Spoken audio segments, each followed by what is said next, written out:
We stand for our rights, we won't back down. With fire in our hearts, we're taking the town. Against the shadows, we'll fight for our land. Together we rise, united we stand. With the beat of the drums, we'll chant and shout across the street door and say the hearts of the crowd. No room for whispers, for fear and regret. We'll hide our own story, you ain't seen nothing yet. We'll freedom we cherish, we'll make the stands. We're ready up to fight it. Time for our dance.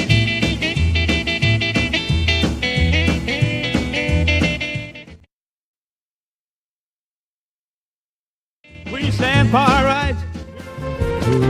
Dancing to the radio, spinning round in the glow. Carried dreams on the wind to see our heroes begin. We'd shout, will they like the way? With courage shining bright today, holding hands through the fights and fears, together against the tide of years. Remember when the hearts stood tall. In the shadows they stand, with courage so bold, fighting for the land, legends to behold. They whisper of hope, like tales of old. Right-wing heroes rise, their stories unfold. Oh, they carry the flame ever bright, guiding us home through the night. In the shadows they gather, with their banners raised high, a song of defiance echoes beneath the sky. They rise up in the night with passion burning bright. We stand firm in our belief. Hold tight. Through the times clearer we can see. Crazy world spinning round. Stay grounded. In our hearts simple truths to breathe. Whisper of freedom and liberty rings true. Our foundation strong and deep. Holding on to what we know, while the rest of the world lets go. Steady paths we choose to follow, while the winds of change blow. In the story we've built for trust and never doubt. Time flies but we won't bend. Communists talk loud and fast. Stay solid. Our quiet strength is our reply. So salute to change but pause. Reflect. In unity our dearest friend.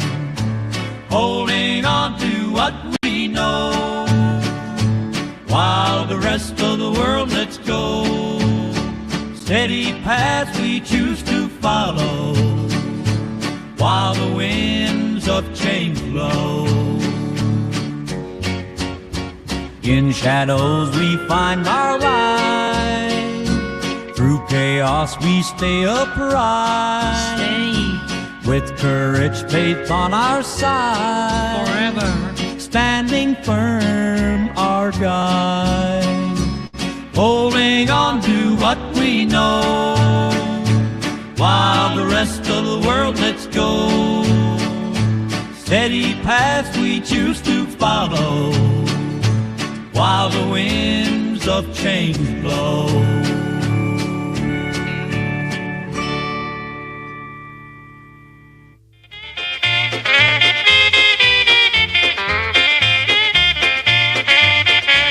You know I'm standing firm while the world keeps a turn, trying to shake my freedom, but I ain't gonna frown. But darling, darling, hold your goblin hand. All you evil can dictate, but I'm learning to stand. With the spirit of the wild, yeah, I'm ready to fight. I know my trying to spank me so. I got my eyes open. Baby, I can't sway. I'm fighting for the rights and call me the free range mind.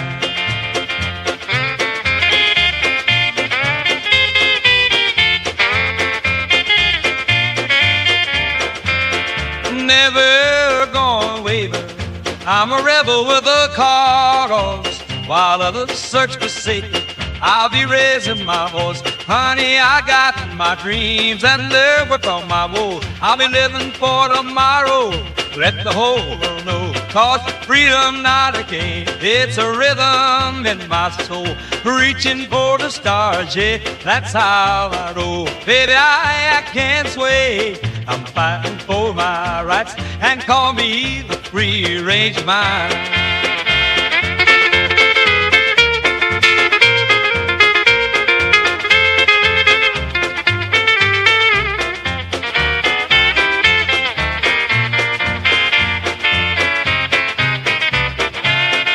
Got a fire burning, and it won't be tamed. With every stride and stride I take, I'll always proclaim, stand tall, stand proud, let the people know my name. In the night we rise, in the morning the same. Baby, I can't sway. I'm fighting for my rights and call me the free range mind.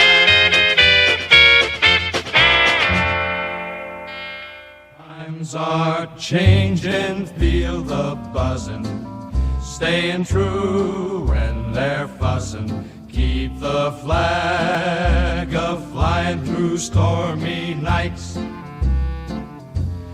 With the star-spangled banner, I stand tall with manners. Cross my heart with hope in sight. Here comes freedom in the land of hope and prairie, with liberty. Stick to values in the trends. Families gather, let's defend. Hold the line, keep the bond alive. Truth in our vision, in God we make decisions. For our dream, through thrive and strive. Here comes freedom in the land of hope and prairie, with liberty.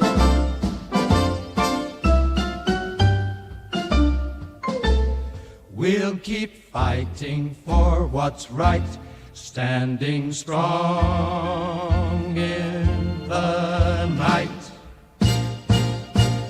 Here comes freedom in the land of hope and bravery, with liberty.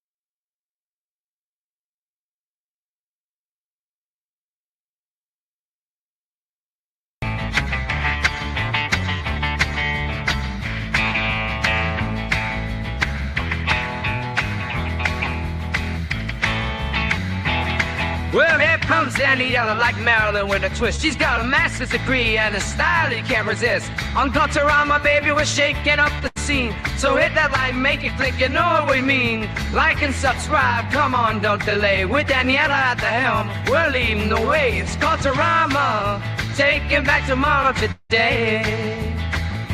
You have to force behaviors, and at BlackRock, we are forcing behaviors. Mao ordered his citizens to throw off the 4 olds.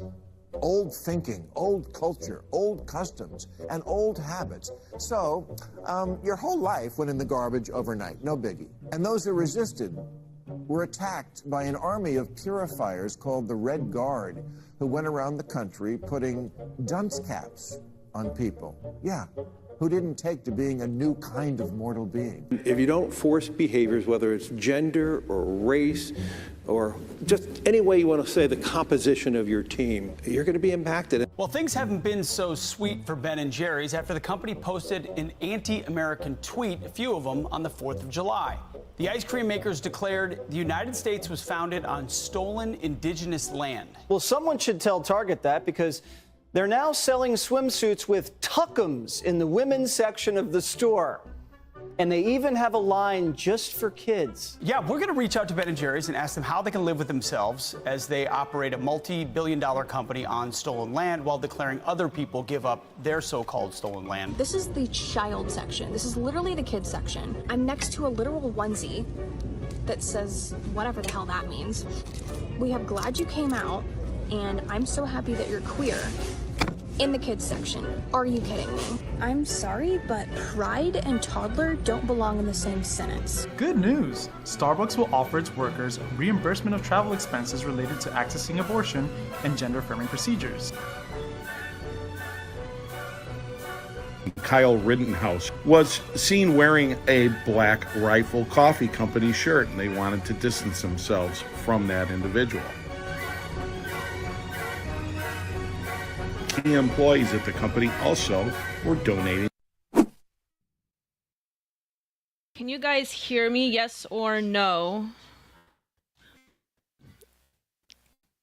I'm still waiting because I'm having lag on my end here.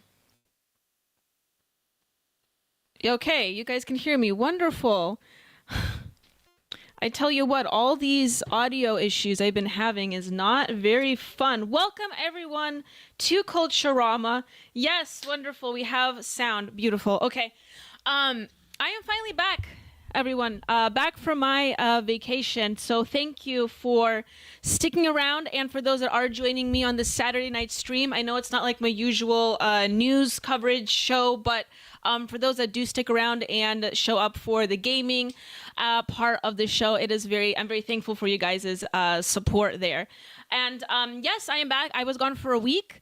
I'm sorry about that. I was traveling, doing some important errands in terms of my life, but I have arrived as of, I think, 2 days ago or a day ago now. Nelson65 is saying that Austin has been having some sound issues as well. Yeah, that tends to happen. That tends to happen with things like this. But for those that are new here, I've been seeing some people commenting this. They were wondering what this show is. This show is called Culturama. I have the logo right here in plush format.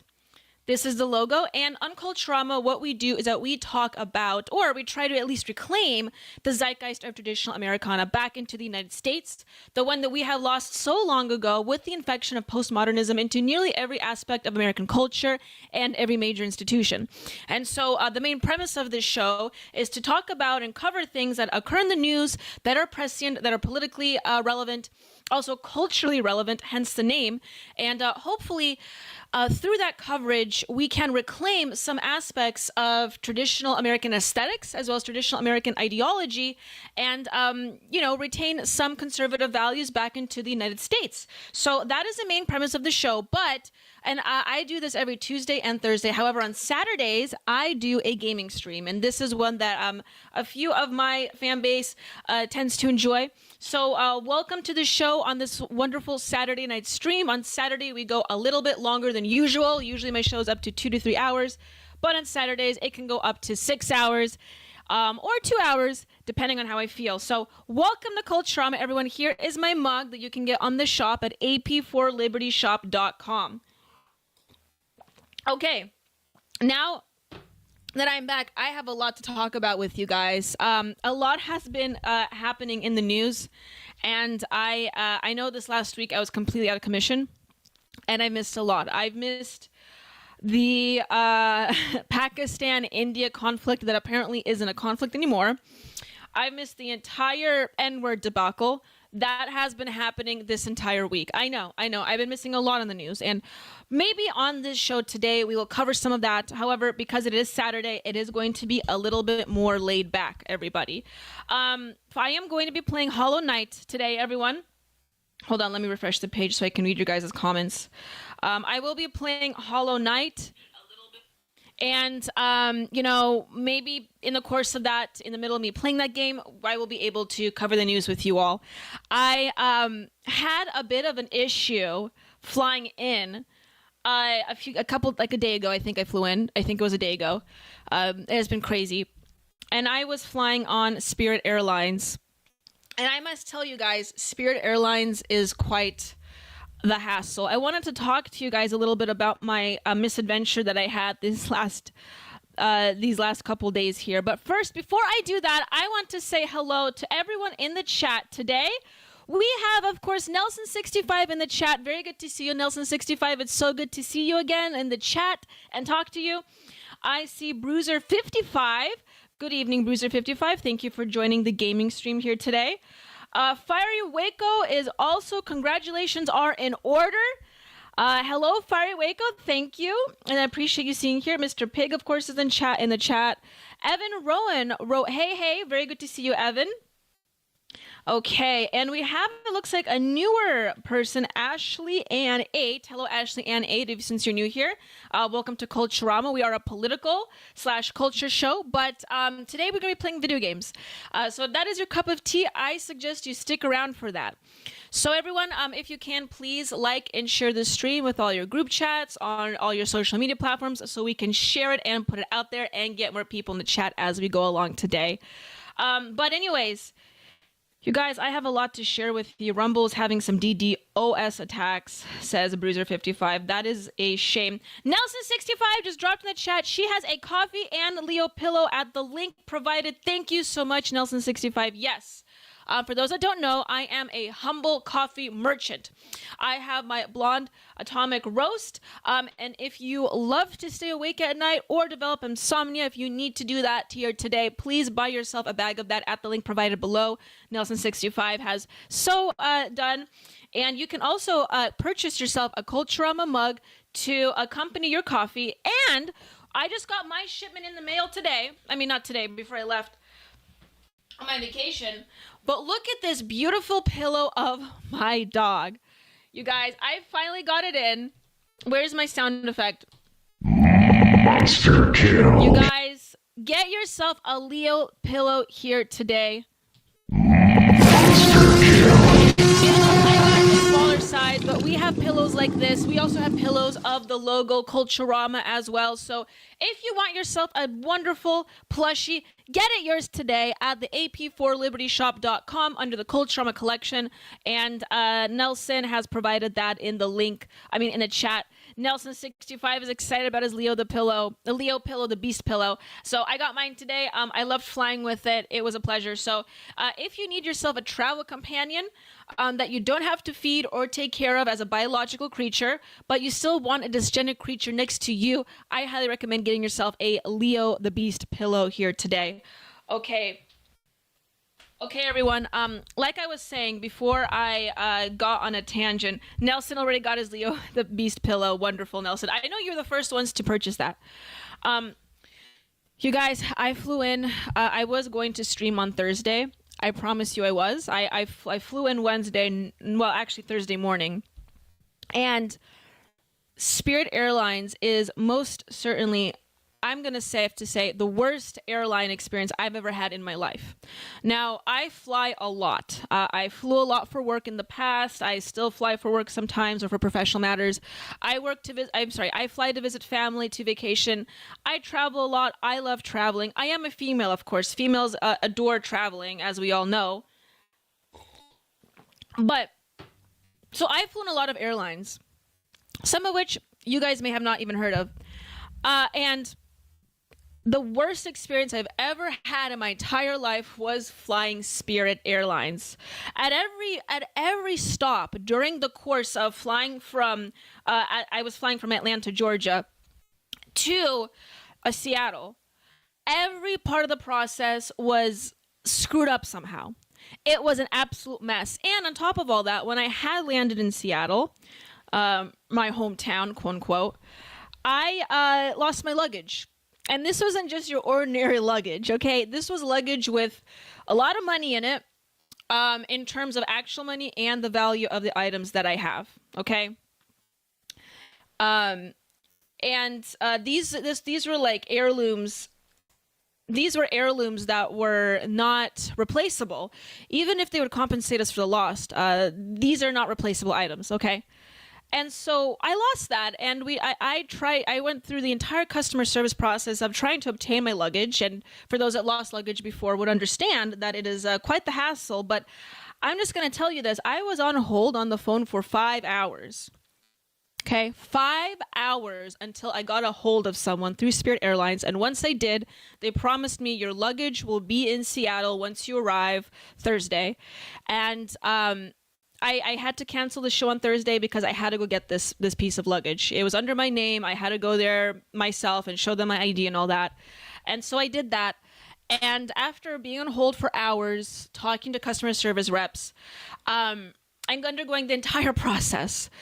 On top of a very bad flight experience, by the way. I get there. I live like 2 hours away from Seattle. I finally get there, and once I arrive, the customer service rep at the ticket counter, they don't even have a baggage claim. I mean, like a baggage claim office. You had to go to the ticket counter.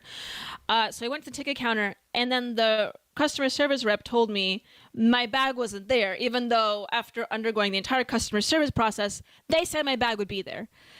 And so I had to have a bit of a Karen moment, and I ended up getting the bag, but it was through an arduous process. So if I'm going to come out and do anything here with you guys today, all I'm going to say is do not fly Spirit Airlines, okay? Whatever you do, do not do it. It will not serve you. And, but throughout the course of this entire experience, it got me thinking, customer service is, ever since COVID, has been completely botched. It is completely ruined. Not only are like store hours now in some parts of the United States messed up, 24-hour places that used to be 24-hour before COVID now doesn't exist anymore. But on top of all that, customer service, quality customer service, what they're calling now customer care, doesn't exist. Let me show you an example of what I mean, okay? So this was sent to me today. This is an ongoing experience at Spirit Airlines and their customer service, okay? Let's take a listen to this. I thought this was quite entertaining. Keep my fucking name. Excuse me, there is a bit of swearing here. Another dirty bitch. Don't play with me. Do not play with me. Do not play with me, because I'm not. Let me know if you guys can hear this. You're not the one or the two. Let's go. You ain't got shit. You ain't gonna do nothing. Why you keep speaking on me for nothing? Like I said, keep my fucking name out your mouth, bitch. Keep my name out your mouth, because mine is always in yours for some reason. No, some reason. It Back always the fuck out of here. Fuck out of here. Fuck out of here before I slap the shit out of you. You're not gonna smack shit. Try me. You think you're fucking tough? I'm not Try me. listening. Try me, Tinkito. I be done drop kicked your ass. Fuck out of here, you dirty bitch. Yes, you are. Fuck out of here. You and your raggedy ass fucking bitch. That's right. That's right. Like I said, Look at that. What I said, and I said what I said. Please step to me like you want it. This is like the typical, I'm sure this is becoming the typical Spirit Airlines customer service experience. Yeah. So clearly I haven't experienced this person when I was there, but it was damn near close to that. As far as our customer service is concerned a bit, I would say. I'm not the one of the two, bitch. You tried me 2 times. I want you. Welcome to Spirit Airlines, everyone. Mr. Pig wrote in the chat, Karens are a civilizational necessity, and this is absolutely true. Unfortunately, you know, I'm a bit, I'm not as outspoken as your typical Karen. Perhaps it's hard for me to be a Karen, but Karens are necessary to maintain civilizational order, it seems like, as well as the quality of customer service output. Especially since COVID, but even before COVID, the pressures to muzzle the Karen or the uppity white woman that, you know, that fights for quality customer service, I think is an attempt to really downplay the necessity of quality customer service. And it's just a way for people to get lazy. I'm sorry. We need Karens in our society. We need these outspoken people. And on top of that, it is the common talking point that, women are the drivers of society in terms of their consumption methods or their consumption patterns. Women are primarily the main shoppers, the main drivers of the economy, but they also are the main, I would say, purveyors of the quality output of the quality of certain products that they purchase and buy. And so therefore, I worked in customer service before, so I could certainly attest to the fact that Karens, quote unquote, can be annoying, yes. But we do need them to assure quality, proper service. And we've lost that. There is a freezing effect that is happening when particularly when there are a question of different ethnicities involved. This is why we, factor in when we say Karen, we think of a white woman. There's a chilling effect that occurs, or a freezing effect that occurs, when there is a white woman accosting someone that isn't white, right, in customer service. And that has been unfortunately a topic of discussion, because it shouldn't be. Karen shouldn't even, I don't think it's a slur necessarily, but it's verging on that in the way that people are using it, because they specifically are referring to white women. And that is a problem. That is a problem when you are of a certain gender as well as of a certain ethnicity, when you can't speak up about something and to keep services in check. And it's very strange. I work in a form of customer service. Thank you so much for your service, Nelson65. I will say customer service is not an easy job.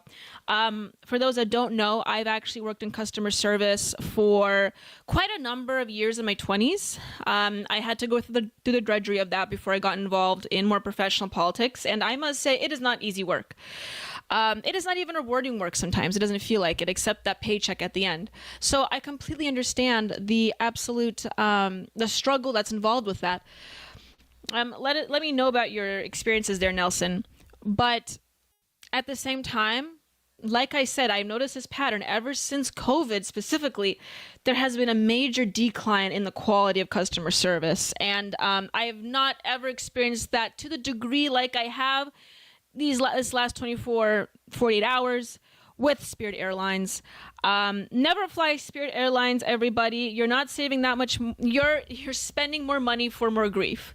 Okay? Literally fly anything else. That is my last statement here on the issue. But I'm going to start playing Hollow Knight for you guys, because I know that's what you came here for. So excuse me as I get that prepared for you.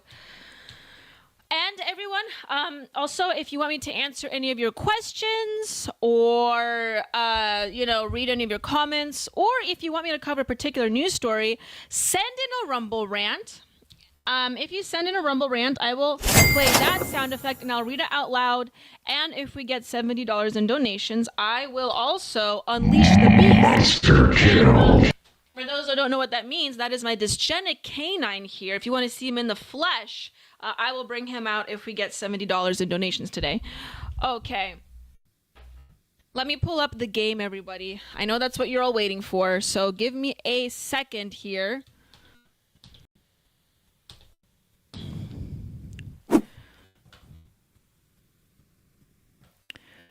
Okay, scene 2. Excuse me, I'm going to have to show you my OBS here for a little bit.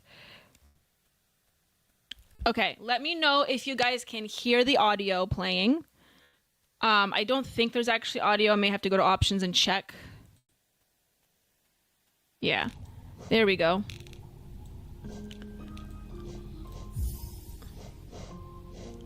Bucks Nasty, thank you so much, Bucks Nasty, for joining the chat. You wrote that you love this game. Thank you, Bucks Nasty. I was told it would be a very good choice of game.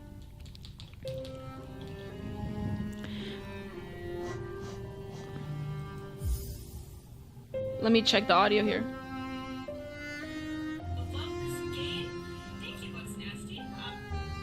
Okay, now I can. Okay, you guys, if the audio levels are messed up, if you can't hear it, please let me know. Otherwise, I'm just going to proceed with the game here now. So, how do I go back? Back. There we go. What?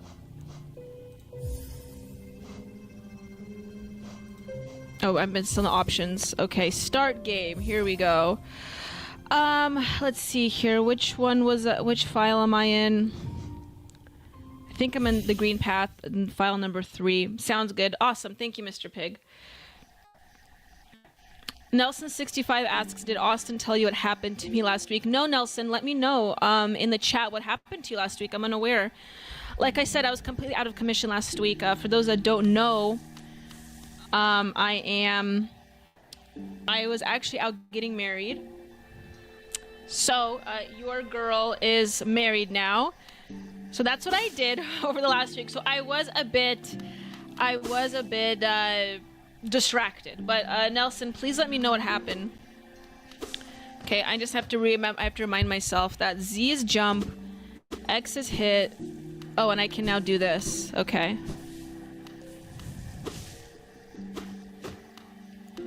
Wrong file, writes Mr. Pig. Are you sure about that? Is this the wrong file?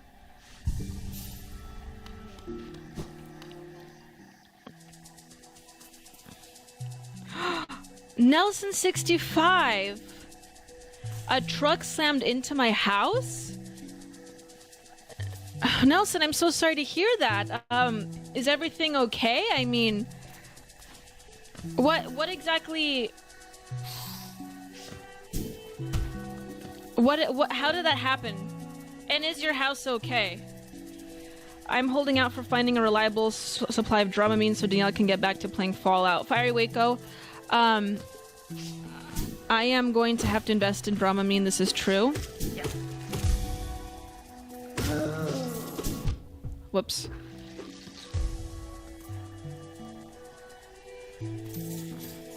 The guy was loading junk and a tractor on his trailer, ran down the hill, and bam. Oh my gosh, Nelson, I'm so sorry. That's really dangerous. I'm glad you're still okay. That's horrible. I'm told that this is the wrong file, so I'm gonna go... Yes, I'm gonna go to the other file. I heard the house jumped in front, writes Fari Waco. Oh, I was in the ancestral mound. Okay, maybe this is its file too.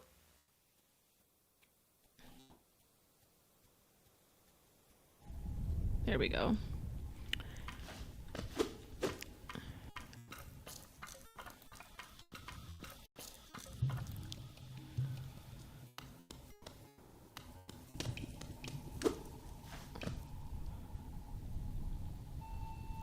On the way down, he hit his wife's car and ran into a pole and broke it off. Jeez, Nelson. I've never had anything like that before. I did have a really bad experience once. Driving through Seattle, though.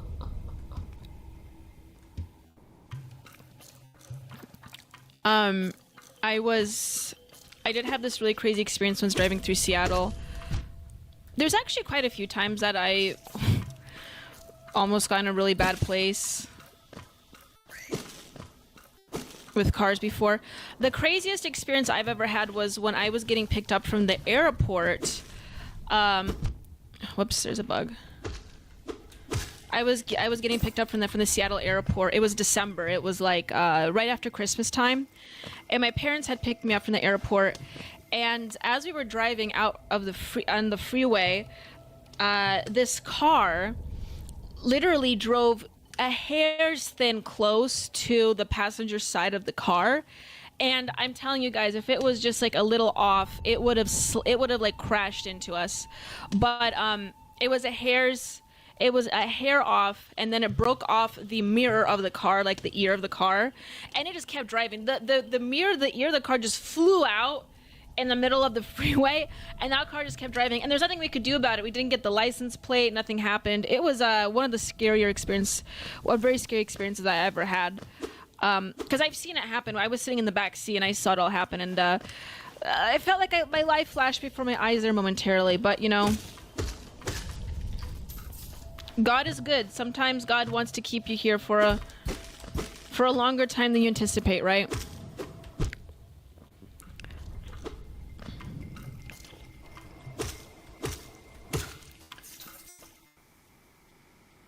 I was at work and my camera alerted me to motion when I saw the whole house shook. Nelson, I'm so sorry that happened to you. That's awful.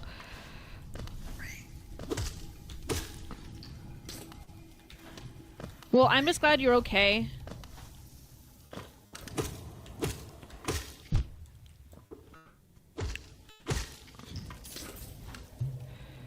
And Leo's glad you're okay too. And I died.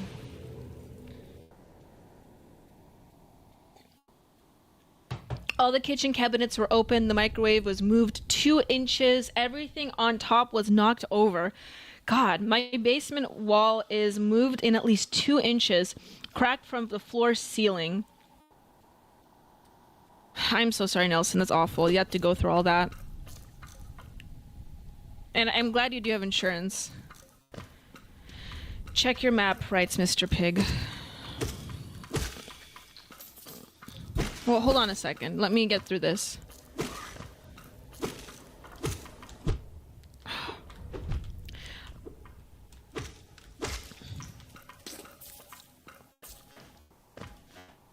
How do I access the map anyway? I don't remember. Again, I haven't played this. I was kind of out of commission for a week, so over a week actually.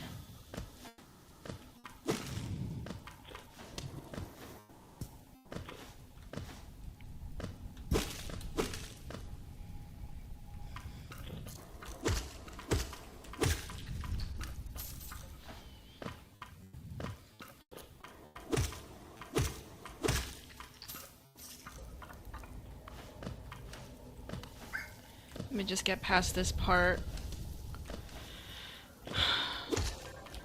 Oh my god, no.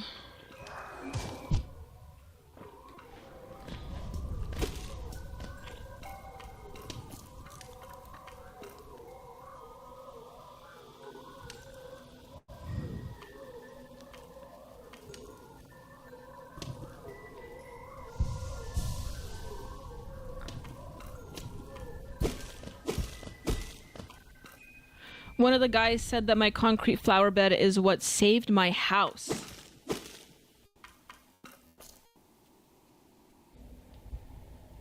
Everyone should up armor their homes. Agreed, Fiery Waco. Am I going the right way? I feel like I was already here. I forgot which way I was going on this game. Do I go back out?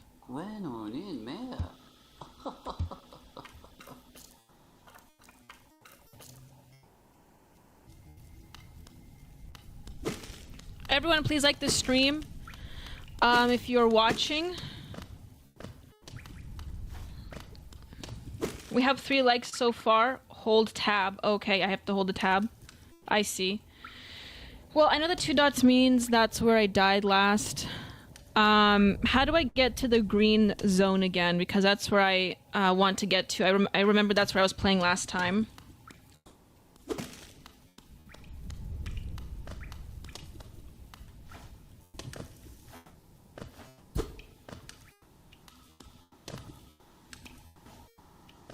I don't think it's this way.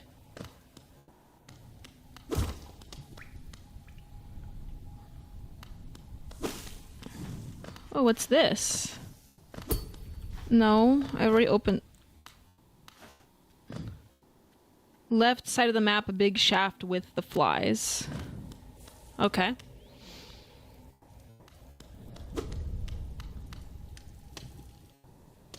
I wish I could help, but I'm only a Fallout expert. That's okay, Fiery Wake, I understand. I have an Xbox thing I brought with me.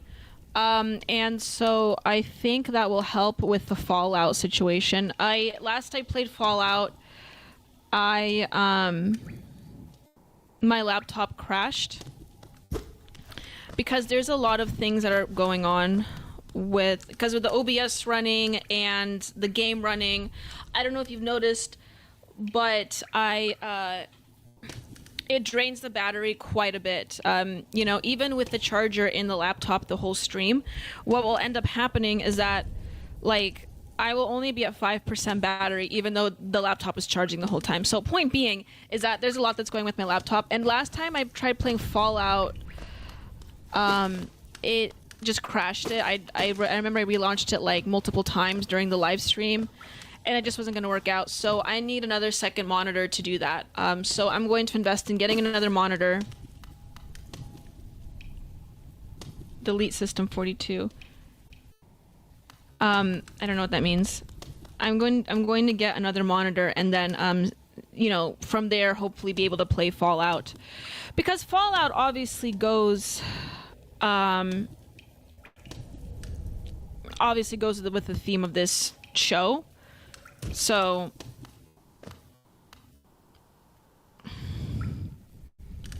I have no idea where I'm going. I'm trying to find this other place. I don't remember where it was. Drop down.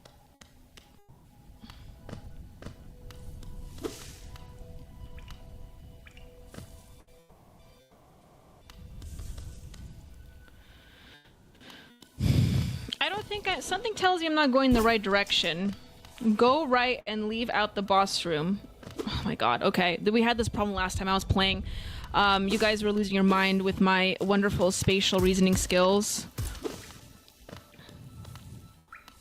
Go up, drone here, okay.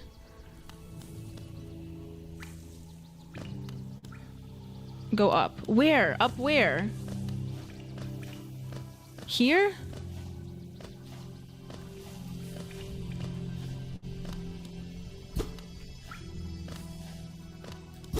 There's nothing up here. So I'm gonna go back.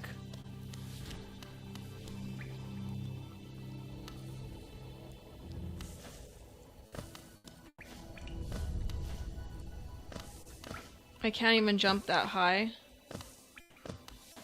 I can't go up this way. Left. Left where? I'm going left. Yeah, this game is...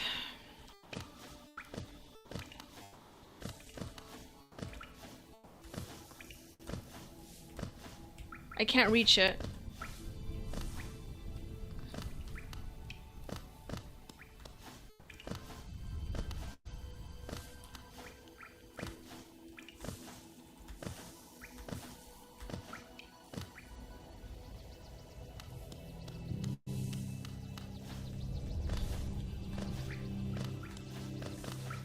Okay. No.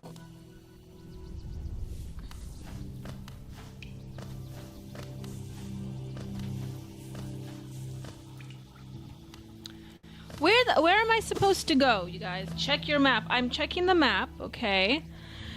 And I can't read this map. So...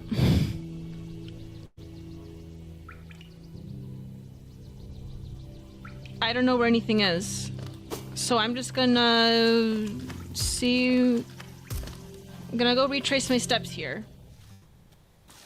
Oh, these are the healing waters. Okay, I remember this. Wait.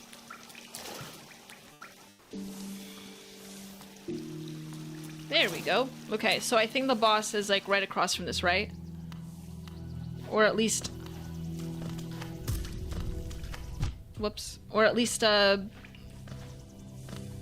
it.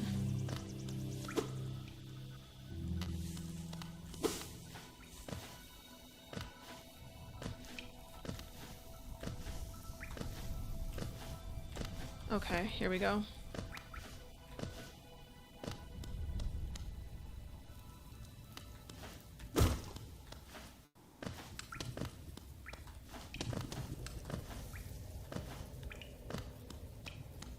I have to find where the boss was, I believe.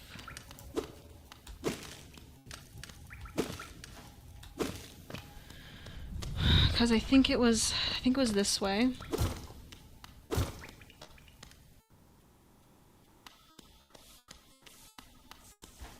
Yeah, the boss was right here, so go to the big shaft on the right side of the map. Okay. Right now I'm in the boss's room.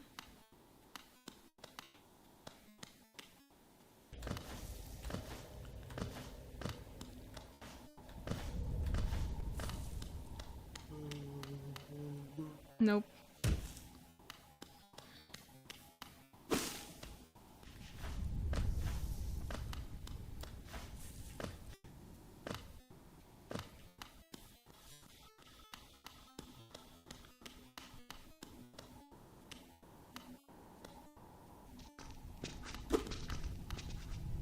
Go back and up. Okay. Up in the boss's room or up in the outside? Where the paper is on the floor, go up. Okay, where the paper is on the floor, go up. Alright, got it. Hold on a second, let me go back and find that part.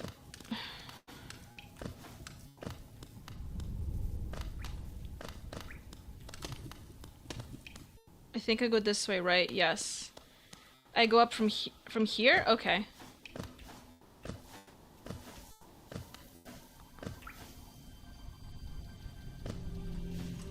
That's okay, I think it's this way, that's right.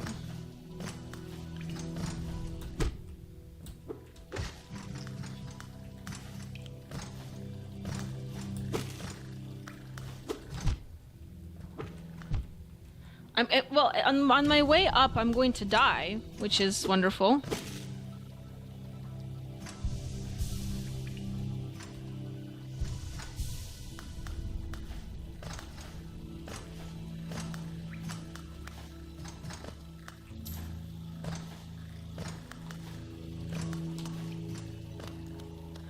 We found it, ladies and gentlemen. We have cracked the code. I think I'm in the right place now.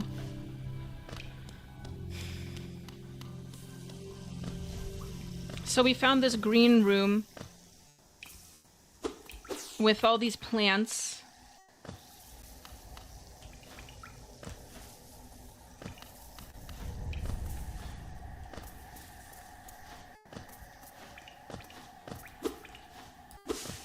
Pretty interesting. I like the vibe. It's like a jungle. Nothing else really up here.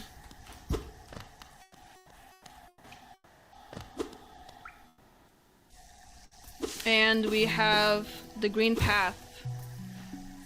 I feel like this is what I opened up playing with before I was told that I had the wrong file. But alas, here we are.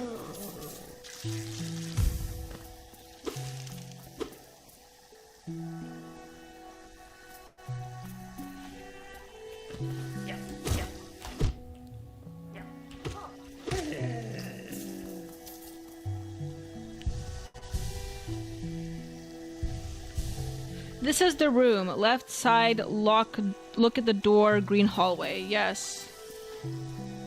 I'm just exploring right now.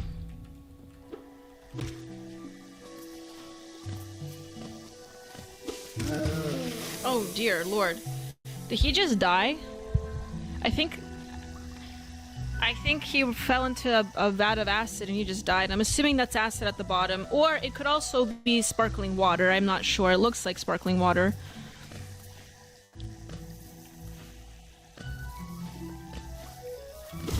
She did it. She found the green room. Whoops.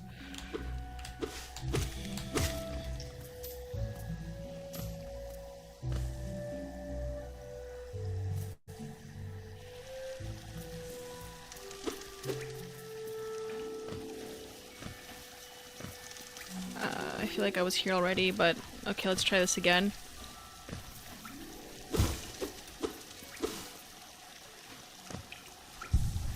Okay, file has been saved, everyone. I have found the green room and I've saved the file here so we can proceed with this. Obviously my spatial skills are very poor. Now, that being said, that all aids in the fun of playing video games with me. Another thing that aids in the fun of playing video games with me is watching me suffer as I try to get past the mind-blowing headaches that I sometimes get playing video games. I don't know what it is. Last night I had a migraine for some reason and it just came out of the blue. I've been getting more of those lately and I'm not sure why. So fingers crossed, hopefully nothing else. Oh, look at endless coins. Fingers crossed that I won't get a headache this time around.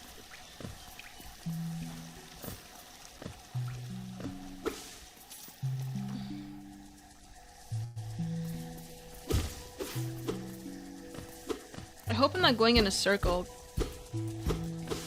A lot of this looks really pretty much the same.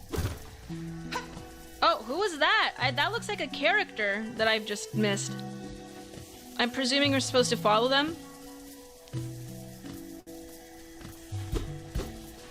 I still can't jump against walls. Still can't do that.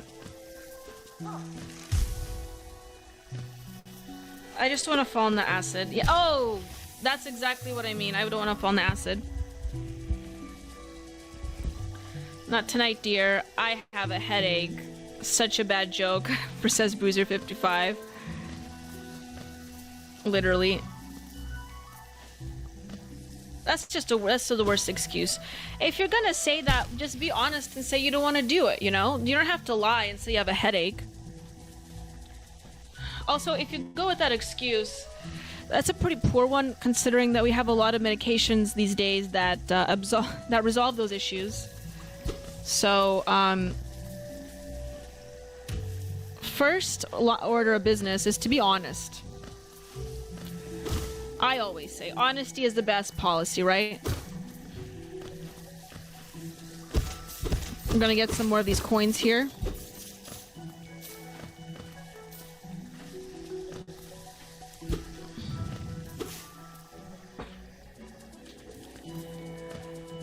I think I was here already. I'm not gonna stay here. I'm gonna go this way. I got the coins there. Whoops.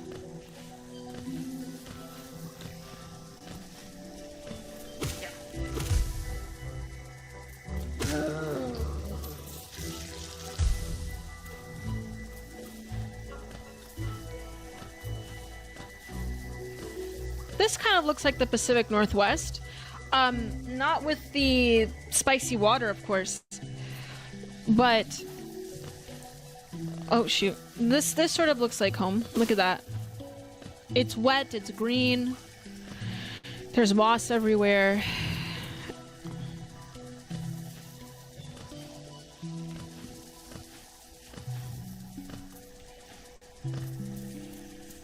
I'll go this direction. No, I can't go that direction. Can I jump here? I can't even jump up there. That's where the character was, wasn't it? No, I can't. It's too far. I guess I'm not supposed to jump there.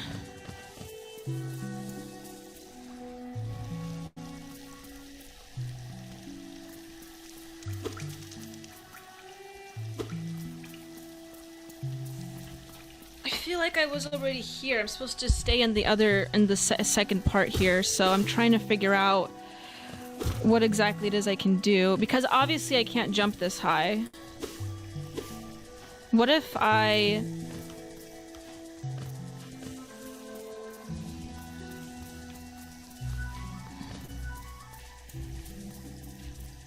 no. I can't speed up and run either. Nope. I can't speed up and run. There's nothing I can do.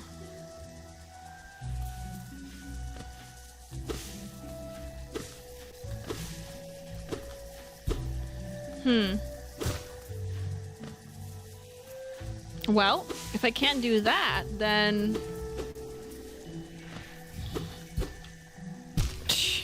die to get in the spicy waters.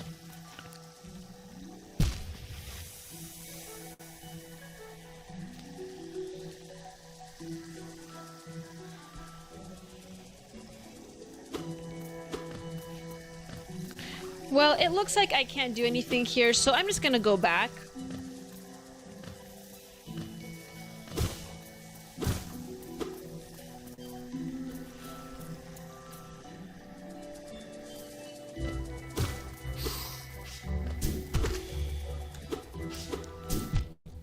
Whoops.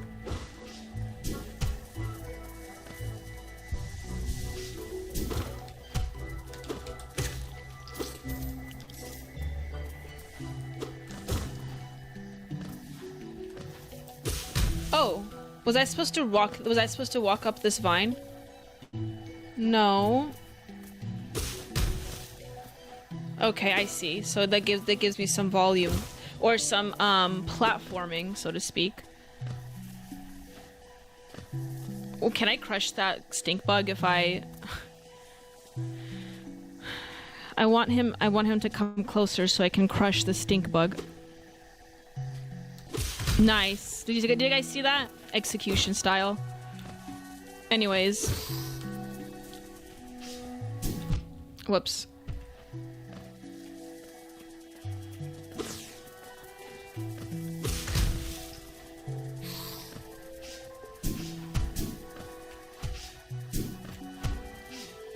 Whoa, I died. Whoops. Whoops. Anyways, while I was gone, I know there was a lot that's happened in the news, which was quite unfortunate because I did want to cover quite a bit of it. I am aware that the whole, you know, how do I put this? How do I put this in a way that most people would find it appropriate? The N-word. Very unfortunate that this has to be a topic of discussion, but alas, it has happened.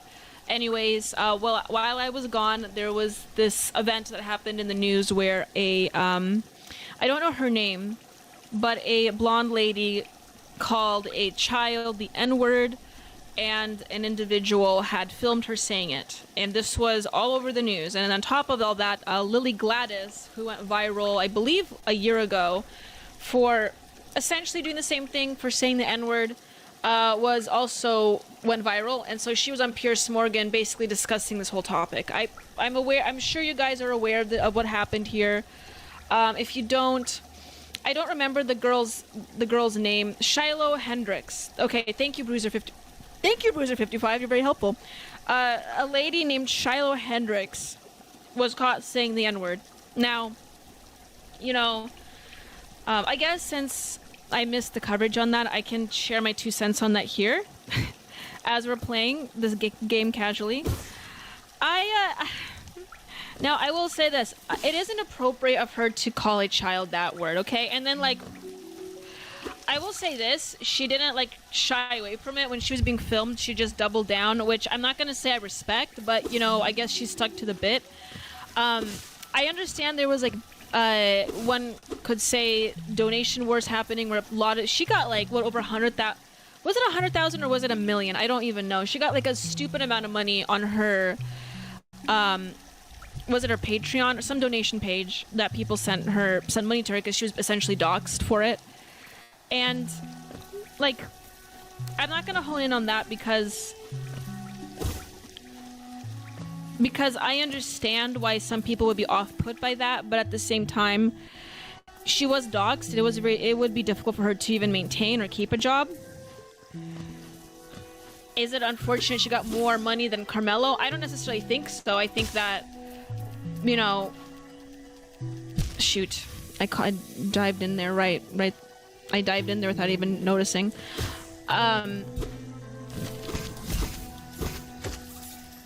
I don't take any issue. I think it's ridiculous that she generated that much money. I don't take any issue with it personally, just like I don't take any issue with the Carmelo Anthony making that much money.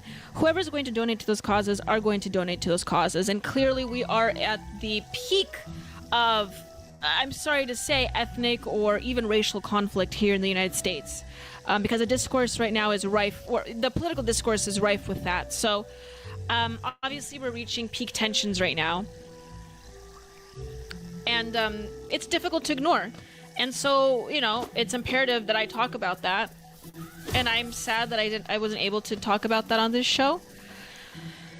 But what I will say is this, okay? I don't know if you guys saw the Lily Gladys panel on Piers Morgan a few days ago. But when Piers... I have the clip up. I may play it later on the stream. But did you guys see the part where Piers Morgan basically asked Lily Gladys to say the N-word because she's a free speech advocate, because she says she is. And when he invited her to say the word, another black panelist on there was like shaking with rage. And he not only ended up, you know, stifling the conversation after screaming to the camera, urging Piers Morgan to not ask Lily Gladys to say the N-word because she's effectively would be calling him the N-word. I don't know who this guy was. It was some black guy on the panel. But not only that, he proceeded to use the word himself on himself. If you guys didn't see that clip, I urge you just to go look up Lily Gladys Piers Morgan. It's really funny. The guy was shaking like a toddler. After a toddler relieved himself in their pants in the playground, he was just losing his mind. He was shaking at the prospect of her even saying the word. And, you know, at the end of the day, I will just have to say this. You guys can agree with me or disagree. It is just a word. I'm sorry. The word is not essentially violence. Does it have an ugly history? Absolutely it does. But it's vulgarity, and we shouldn't say vulgarity regardless.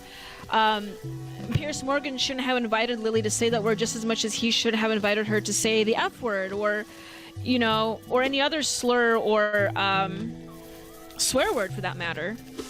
Because it's just downright vulgar, and vulgarity shouldn't be on television, like it shouldn't be on the show. I try not to swear in this show. I sometimes will say, you know, damn it, or something like that, but I won't swear in this show. I don't believe in vulgarity. Well, I do my best not to say those things, even in private. But the word isn't a magic secret word, okay? And for us to treat it, nowhere in human history have I come across a situation where your ability to say a word, considering whether or not it's taboo or not, is based on the color of your skin. The N-word is one of those things that you just cannot say. Even at the idea of you saying it would cause some people to become violent with you, okay? Or to have you lose your livelihoods by saying it simply based on the pigmentation of your skin color. So it'll be taboo for others to say it, not taboo for the rest. Nowhere in human history am I aware of a word that does that. That's a very powerful word. And for us to, you know, ascribe that much power to a single word is just crazy to me. Even with the historical, even with the historical context that that word is found in, nowhere do I know of anywhere in human history that does that. That depending on who invokes it, based on their skin color, will generate or elicit a certain kind of reaction from the public. We don't have that for, you know, other I can't say the word, vulgarities based on sex or, you know, age. Not even for other ethnicities. It's just the N-word. Have you noticed? And Nelson says in Spanish they use it as a color. Very true, Nelson. It is only in America the word is offensive. It's like the old Chris Rock bit. I hope you know the one. I think I know what you're referring to, Bruiser. Somalis in the US tend to abuse the system in general. Very true. Leo is a cracker. Okay, now give me money. That's hilarious. Yeah, Leo is a cracker. He's very white. Somali in Minnesota also abused the autism diagnosis. What? Is that a thing? Is that true? The guy taking the video was recently on trial for pedophilia-related charges. I heard, Bruiser 55. It is true. The guy that was taking the video, who doxed her, essentially, Shiloh, yeah, he was registered. I believe he was a registered offender, and that the jokes can write themselves harder. Also, why are there Somalians in Minnesota? Also, a Somalian, for those that don't know, immigrant. Very concerning patterns of behavior.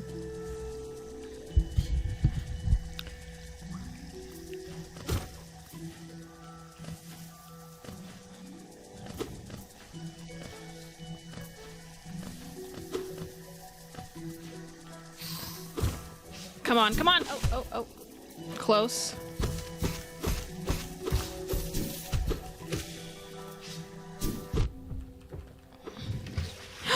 die. Every time I die.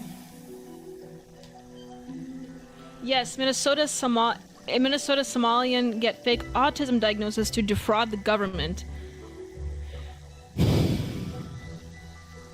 These people will stop at nothing, will they? How do they fake, like, do they just fake it? Do they just pretend like they're nonverbal when they go in the doctor's office to get the diagnosis? Which is why the family isn't out making a scene, I bet. Some groups take them as their own and give them new meaning. Many terms are used on many people, but don't stick because we don't give them power. For instance, cracker, queer, gay, and more. Exactly, Nelson.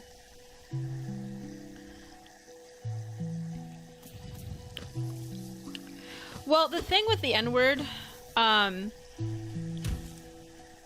is that it is sort of like this, it has this freezing boogeyman effect to it that I think previous generations following the boomer generation are just using as a, how would I put this? Scapegoat is the wrong term. They're using it as like a talisman to ward off any previous evils that they or previous generations have been a part of. And what do I mean by that? Is that, forgive me while I'm playing this game and saying this slowly, is that considering because there was real racism in America's past, I'm not going to deny that, but at the same time, it's almost like, you find this especially with affluent liberals as well, is that they sort of have like these little talismans that they keep to show their ethical superiority over others. And so, you know, for instance, they'll refrain from saying certain things or doing certain things, or even for voting for certain people, because they want to appear ethically superior while also not engaging in the behaviors that would, you know, make them uncomfortable, that would follow them through that. For instance, I was actually just in Seattle the other day, and I've noticed that a lot of these affluent people that live in Seattle, you have to be pretty affluent to live in Seattle, they are generally also leftists, but they will never be seen living near the slums of Seattle where the homeless live, okay? They push these people, these socially peripheral peoples, like the homeless, into pockets of the city where they will not be able to see them, but yet they'll vote for policies that allow these types of behaviors and peoples like the homeless to flourish. So voting in that way is sort of like a talisman they keep to keep themselves feeling ethically superior. Same with the N-word. You know, you will find a lot of people throughout the generations refraining and even like cringing at the prospect or a thought of a non-black person saying the N-word, and then because somehow that's supposed to make them feel or be ethically superior. Do I think you should say that word? Absolutely not. I don't think you should say that word because it's a vulgarity. Okay, I don't think anyone should be vulgar at all or say slurs or things that would be deemed as offensive. I think that's wrong. However, you know, if a person that's not black does end up saying it, I also don't think we should treat them like Satan because it's just a word. And it's unfortunate that, yes, Nelson, it's the power of virtue signaling. It's power and virtue signaling, exactly. It's all just virtue signaling. I guess that's what I'm essentially just trying to say.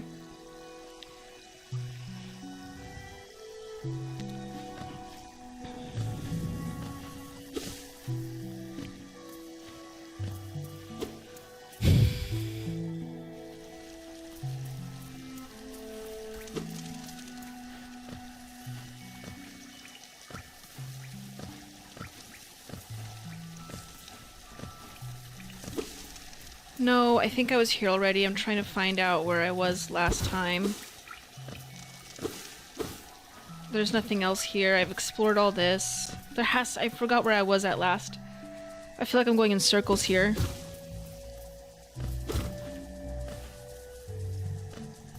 Was it here? I hate those things. Damn it. I died again. Someone who is familiar with the game, please tell me where I should be going. Because I think I'm a little lost. Nice, I killed that bugger.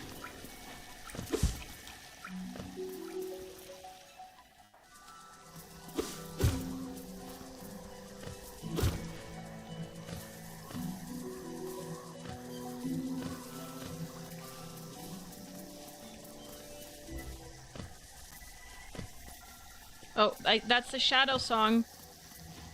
It's gone. No, I made it into another circle again. I already got that. I think I go back up here.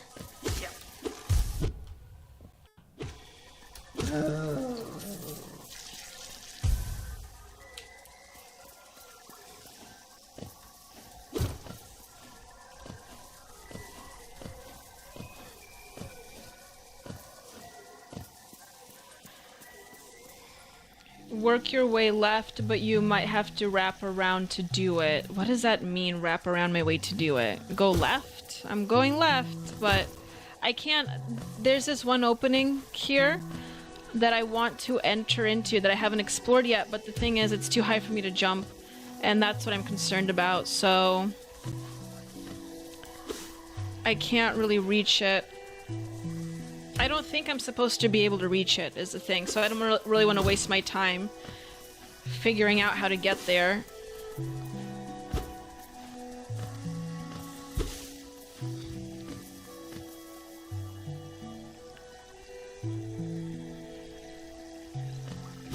Well, I'm gonna go around the other circle, I guess. You might have to go right and up and down to make it leftward. Okay. Oh yes, I was here already, and now I recall this. Because they gave me these platforms to jump from.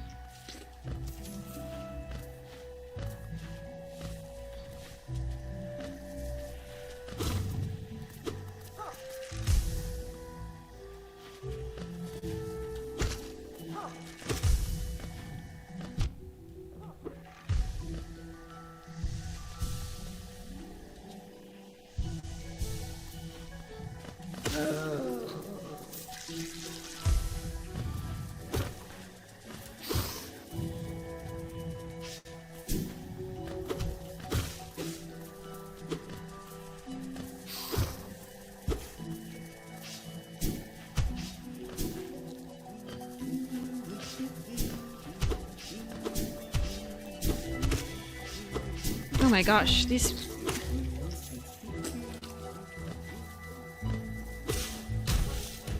Nice.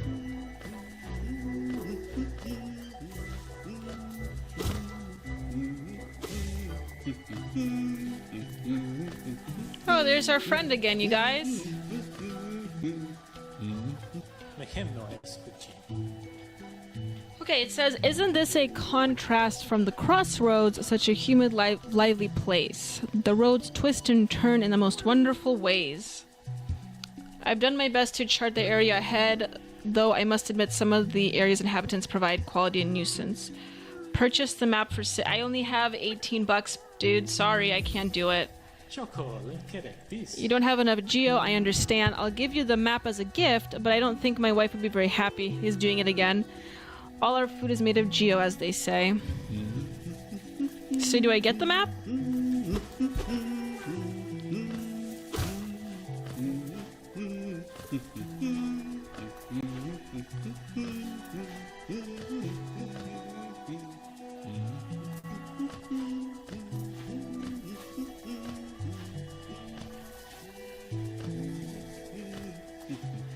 It's one of those situations where I can't jump very high.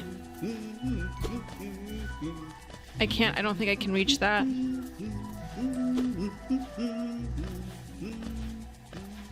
Let's see, is there anywhere else I can go? No.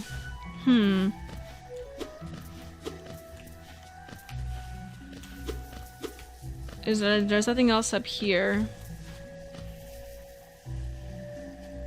I do not have a map. I thought he gave it to me, but I guess not. I guess he's a liar.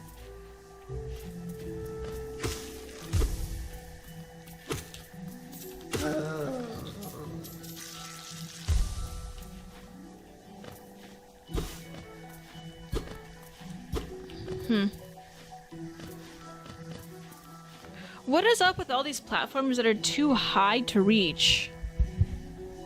Because I don't have the ability to knock myself against walls to really reach it, so that's why I'm a little confused here.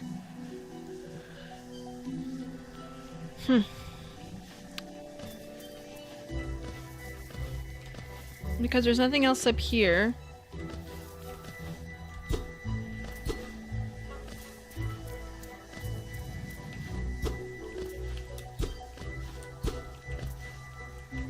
I don't think I'm supposed to be able to jump this high, is the thing.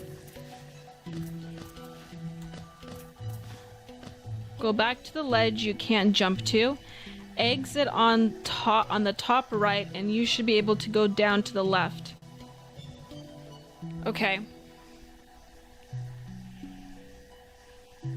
Go back to the ledge you can't jump to. And exit out from the right. Okay. I'm assuming you mean the one where the girl, or I don't know if it's a girl, but the one character was at, right?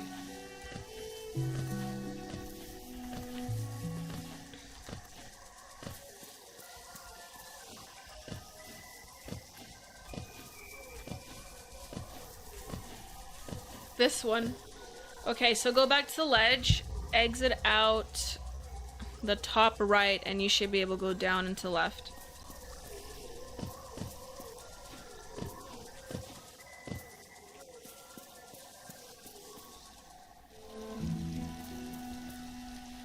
And you should be able to go down to the left.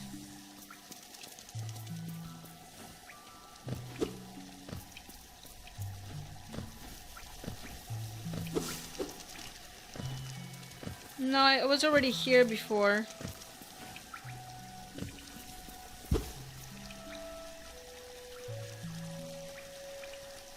Ashley Ann asked, does this channel play video games, any group interaction games? Very good question, Ashley. I do play video games. I have played... this is a third time or fourth time I'm playing Hollow Knight. I am looking at playing other video games in the future. I do want to play Fallout primarily because, as everyone agrees, it has a big fan base, and that's a game that goes with the aesthetic of the show. Now, I do want to bring guests on as well, and for those that don't know, that's going to be a new feature of the Saturday Night Gaming stream, is that I will be once in a while bringing guests on. As far as like playing with the audience is concerned, I do want to do that. I'm trying to figure out how to do that exactly. I don't know. Again, a lot of this is in development mode, so but that certainly is an option for the future. She likes Fallout so she can shoot people in the face, says Fiery Waco. This is also true, Fiery Waco. I am what they call a murder hobo, okay? I didn't know what that was when I played Fallout. That's what they were calling me, and apparently that's an actual saying that people use to describe players like me. And I guess that's my gaming strategy, is that I'm a murder hobo. Look, you can just do things, okay? I think that the whole appeal, at least for me, the whole appeal of video games, especially games like Fallout, is that you do have the implements to do anything you want as though you were living in real life. And why not do things that you ordinarily wouldn't do in real life? You know, and if you truly have real free will in a game, why not use that to do things that you can't, that are taboo in real life, right? So one of those is just like, you know, killing people. I don't see what the big deal is.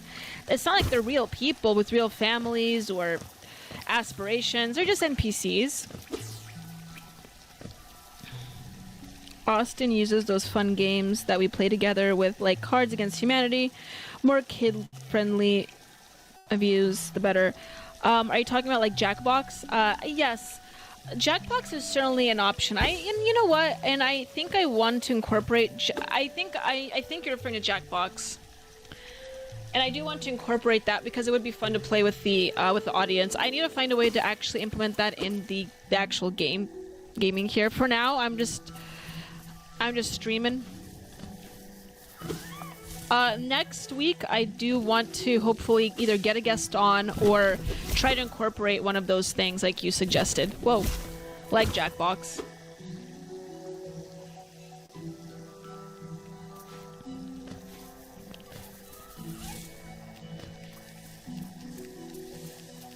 Oh, shoot. Okay, right now I'm just going in circles. I'm gonna go back though. Oh shoot. There we go.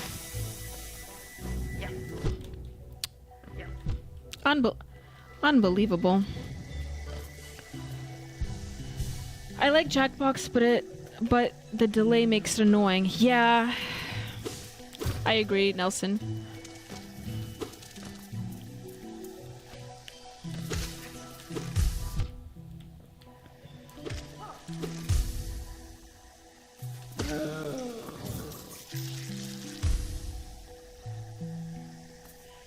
Fallout Radio is so good it has its own YouTube channels. I think I have an idea what you mean, Fiery Waco. I have an idea what you mean. I actually like video game music, so there's nothing else here, really? What's the point of this ledge? I feel like there would be secrets here, but...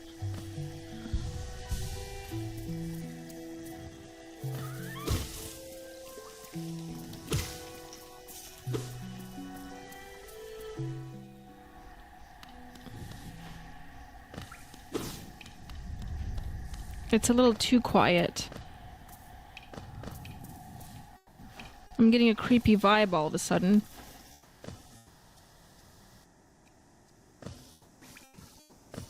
Oh, well.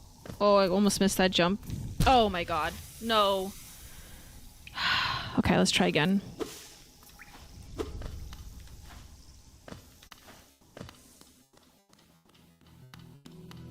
No, this is where I came out of. I'm going backwards. No.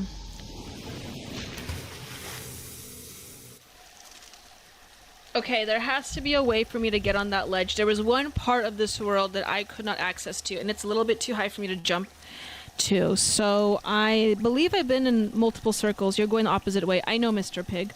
I need to find a way to get on that ledge. And I know that the game's telling me I should do that, I just don't know how to do that. So...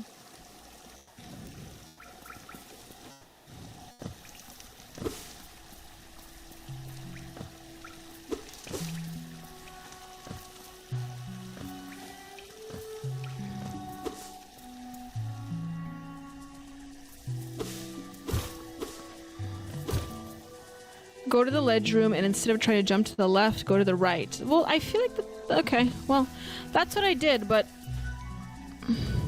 Like, right here, right? This is the ledge room. This is what you're referring to, correct?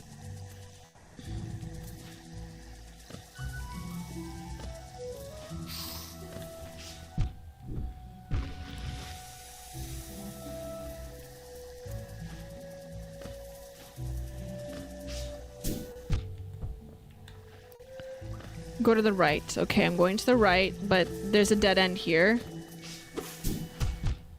And this bug is trying to kill me as I'm... Check your map. There is no map here. It does not provide me a map in this world, so... Yeah. Once again, Danielle's spatial reasoning is... affecting the stream today. Let me go on a quick break though. Whoa.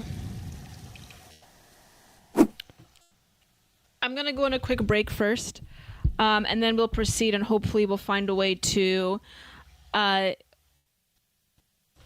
an end to this map here, everyone. I will be right back. Let me find my commercial break.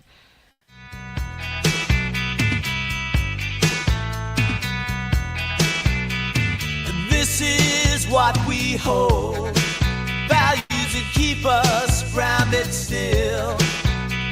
Stand up for what is right, don't let the world make your will.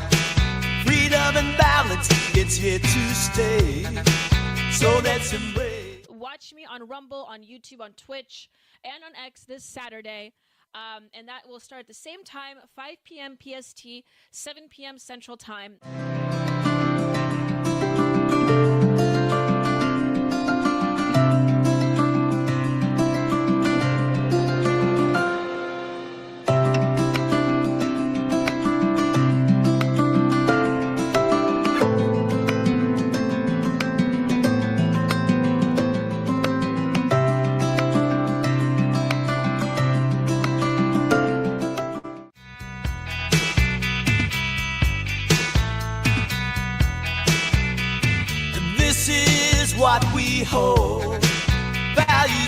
keep us grounded still. Stand up for what is right. Don't let the world make your will. Freedom and balance, it's here to stay. So let's embrace. Watch me on Rumble, on YouTube, on Twitch, and on X this Saturday. And that will start at the same time, 5 p.m. PST.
Okay, everyone, welcome back to the Culturama gaming stream on Super Saturday. I am back, and thank you for all that are watching here today. I know that I was gone for a while, and some of my usuals may not be available right away.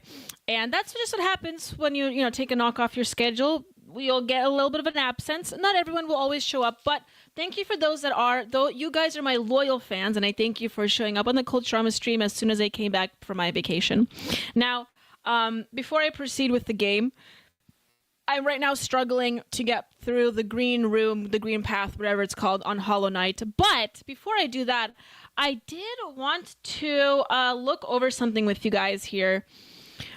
This is the Piers Morgan thing that I was talking about. Here it is. This is a Piers Morgan panel that I was talking about. I want to just briefly watch this here with you guys. Also, it'll just, get a quick break give me a quick break before I proceed with the game. But let's watch this and see the reaction of this. I want you to pay attention to the man in the middle here, okay? Let's watch this together. Unashamedly. And you will not. For those that don't know who the panelists are, Lily Gladys, this woman talking right here, like I said earlier, she went viral for saying the N-word, basically. And she's like, I'm not going to call her a grifter, but I don't know if that's what she is. But let's just say she has found major success within right-wing circles simply for doing one simple trick, okay? And that is being a woman online and saying the N-word. Now, she has a bit of a clout ever since this has happened. And with the Shiloh Hendricks thing happening, with the blonde woman saying the N-word, calling a child the N-word, the N-word has been a topic of discussion for this last week. So I wanted to watch this here with you. So Piers Morgan brought these panelists on to talk about that topic, and the reactions of some of the panelists here are quite amusing. And Nelson65, thank you for asking. He asks, how is your head doing, Daniela? I'm getting by, Nelson. I took some Tylenol. And I'm taking a quick break, and I'll jump back into the game after this clip here. But thank you. And then say it. Say you the will M- not. Go on, say. Go on. Say the M word. Go on. No. I don't want you to invite this woman to say a racially harmful term in front of me, because I'm the only on here. So if she says it, I'm the victim of it. So please don't invite her for ratings to call me the N-word, because that's basically what it's going to be. There's a bunch of white people up here, you and one Uncle Tom on the left here, and to ask her to say the N-word while I'm here is ridiculous. You would not sit here with a Jewish person and say, please use a Jewish slur in front of this Jewish. It's ridiculous. I understand you don't have any bad intent, Piers. I understand what you're trying to do, but we already know she's racist, and I don't want to invite a racial harm to me. I hear you, and I accept that, and we'll leave it there. Thank you all very much. unashamedly, and you can. Okay, so for those that were watching or were listening to this is what happened. So Pierce, like I had explained to you guys earlier, invited Lily to say the N-word, and as a response, the black man in the middle here started shaking like a child, shaking like a leaf, even, and he proceeded to call himself the N-word in retaliation against the possibility of Lily saying the N-word. She didn't even have to say anything, and he was already shaking in fear. Okay, I want you to really consider this situation because the mental gymnastics that is going on here to justify this behavior from this man is quite ridiculous. And once again, we are talking about a word. We're not talking about a particular action. We're not talking about an act of violence because words are not violence. Okay, she's not calling for anything. She's not calling for jihad here. And this was his ultimate reaction, was to call himself that demeaning word. Now, I'm not going to sit here and say that this is, of course, I'm not going to sit here and say that we need to normalize the use of this word, because I don't want to normalize or justify the use of any vulgarity, like I said earlier on this show. But the fact of the matter is that the reason why we are reacting so strongly to something like this word, culturally even, is absolutely ridiculous. And it's actually quite dangerous, knowing, well, dangerous is a strong term here. I guess it's dangerous for these people like this man himself, because when you make something so taboo that it is inaccessible, especially to certain populations of people, the future generations are going to do that thing, or just say that word, okay?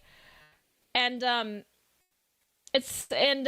these reactions are completely unwarranted, especially given the nature of the word and the history of the word, and knowing that this man, I know for a fact, did not have to undergo the certain history that was tied in the usage of this word.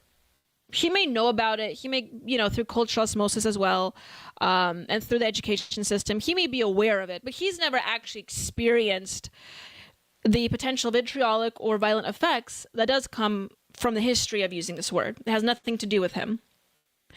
And like Nelson65 just said in the chat, the man did give the word power through his reaction. Thank you so much for the $5, Nelson65. I appreciate you. You're the first donation of the day. Thank you, thank you. You wrote a small wedding gift for Leo in a wedding dress. That is adorable, Nelson65. Thank you so much, and thank you for your donation, your congrats. I really do appreciate that. And thank you for being one of the top fans of Culturama. It's very appreciated, Nelson, and for sticking in and watching the show here today. Also, guys, go ahead and please like and share the stream. I only see a few likes here right now, so let's continue liking the stream, and hopefully it will be shared as well. But thank you for those that are still joining here today, and I will be proceeding with the video game here in a moment. I just want to cover this topic because, it's just one of those things, like, I really do think it's one of those things that all of us really do agree with in the necessity of free speech and the actual upholding of free speech. And what's also really interesting is that this is just not something I really think that we should be talking about, because it is something that it's such an easy win and a dunk, right? All you gotta say as a conservative, or not even as a conservative, even as a centrist even, or a leftist, I believe in free speech. I believe in unabridged free speech. And this is what we all say, but we don't actually practice it. And this individual here, like this man in the middle, may even say that he himself believes in it, but then shakes like a leaf at the prospect of Lily saying the word, not even towards him, just in general. And that's, like Nelson said, that's just giving the word more power than it really deserves. Once again, it's just a word. But not only is it just a word, it is one of those words, and I want to reiterate this, and I heard Matt Walsh talk about this earlier as well, is that it's one of those words that, based on the pigmentation of one's skin color, that taboo of the word changes, okay? Or the usage of its, the usage and its the taboo of its usage, changes. So if you happen to be white and you use it, it is taboo. If you are black and you use it, it's not as taboo. Not even depending on the context of what you're using it in. It's just uttering the word in and of itself is a sin if you're any other skin color than black. And that's a problem.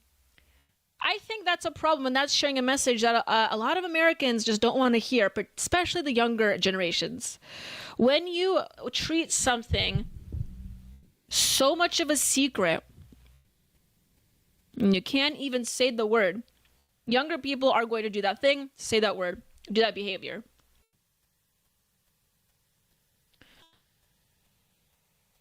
I'm sorry to say, but this is exactly why some young people in the right wing want to do the Roman salute so often. It's just one of those taboo things that for generations were basically treating it like it's a sin to even do, not even religiously, but we do treat it like it's religiously.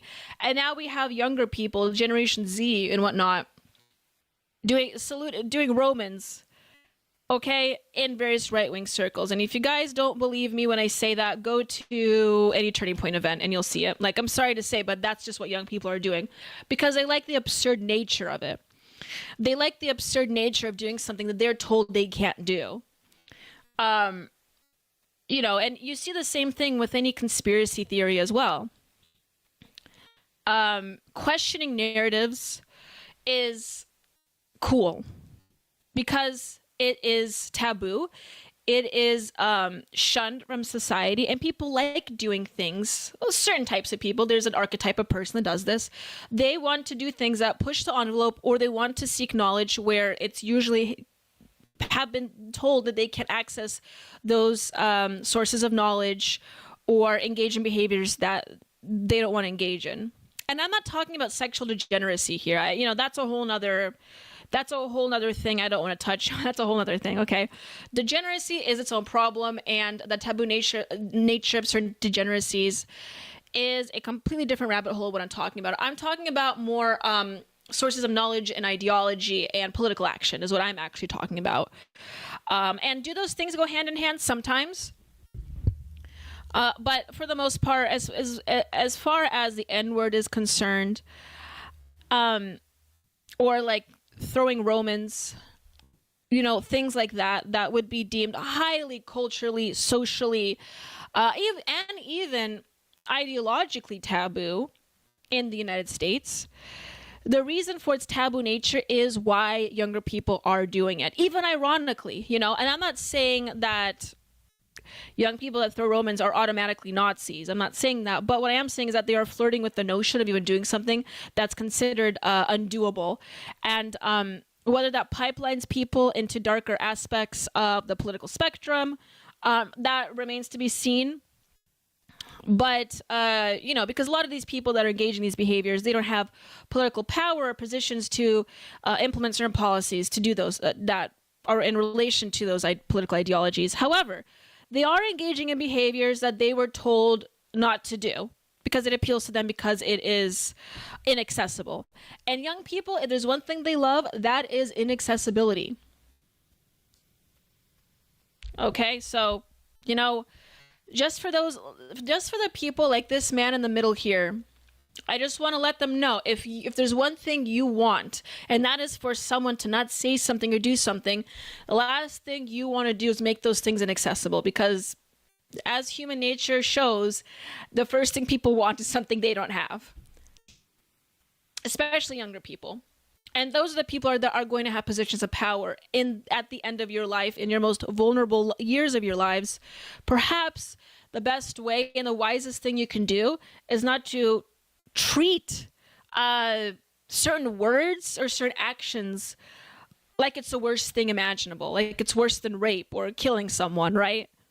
Saying the N-word apparently is worse than... did you see this guy's reaction?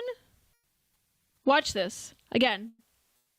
There's a bunch of white people up here. You and one Uncle Tom on the left here, and to ask her to say the N-word while I'm here. Also, he hates the use of slurs against his ethnicity, but then proceeds to call the man next to him Uncle Tom.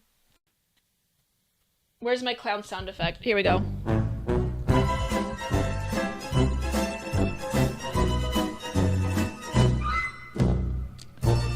Make it make sense, right?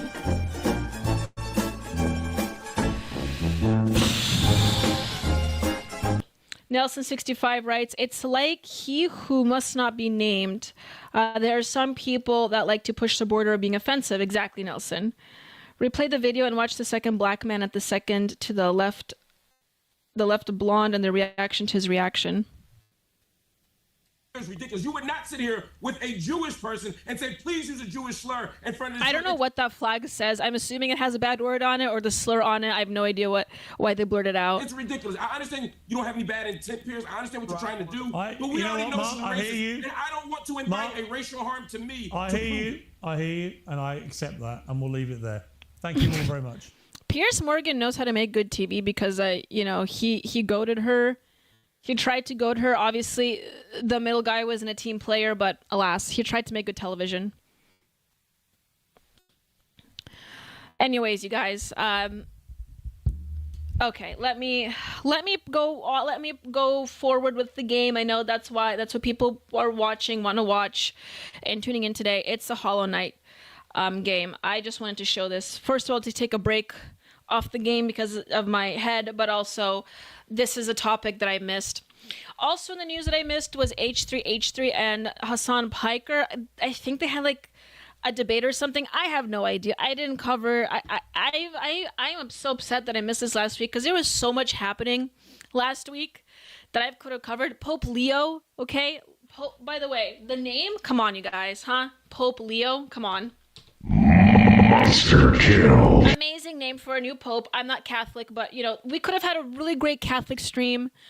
The India-Pakistan situation, that would have been big.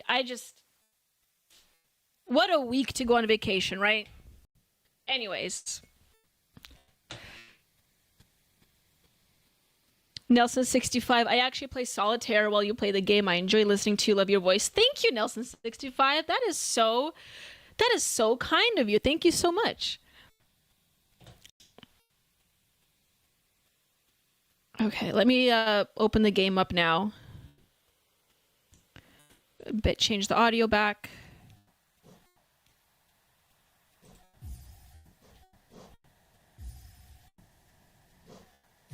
All right, back to the green room is what I call it.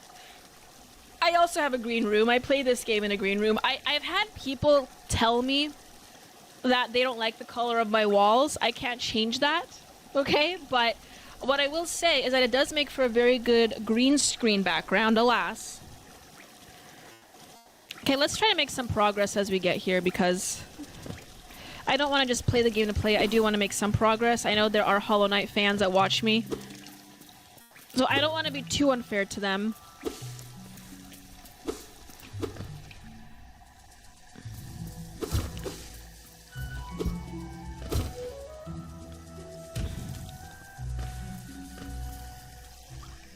Damn, I always fall in the spicy water. Not the spicy water. Again, with the spicy water jump. Okay. I'm gonna go right. I was told that's what I should do, so I'm gonna try doing that, but I don't know if I'm going the right direction. I hate those things.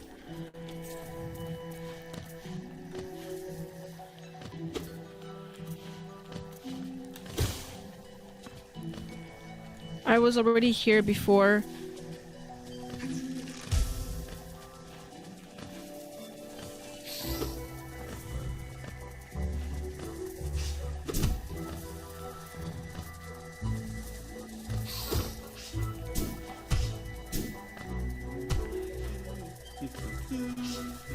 Oh, crap. Okay.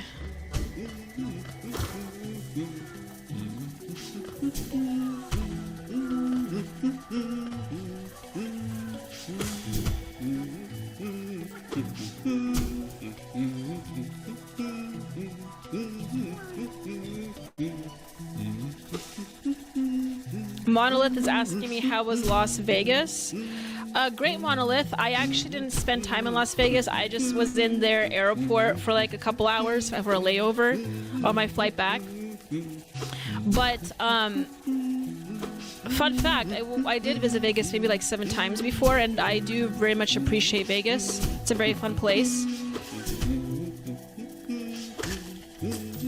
But I just was in the airport this last time. It was a beautiful scene when I flew over it though.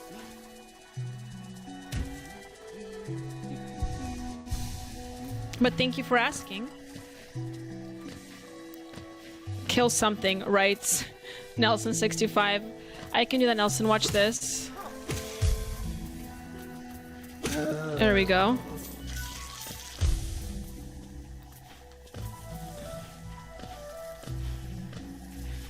It's this darn map is not, and I don't have access to a map in this area, so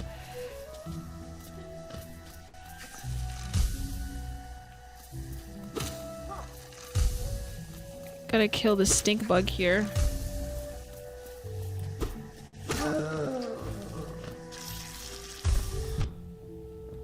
Somehow that hurt me.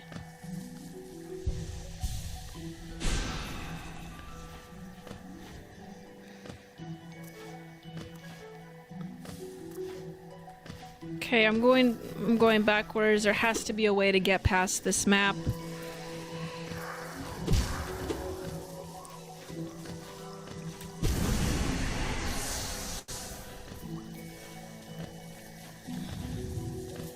I can't go back this way.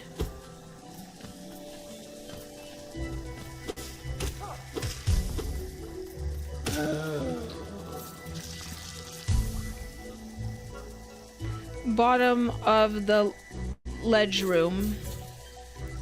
Bottom of the ledge room, writes Mr. Pig. Bottom of the ledge room. I don't know what you mean by ledge room.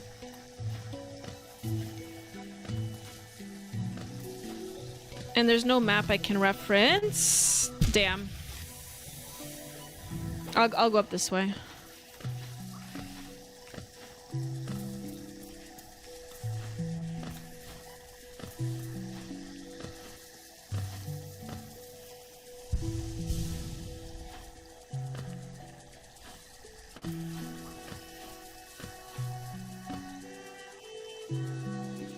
So, see, I can't jump on this ledge.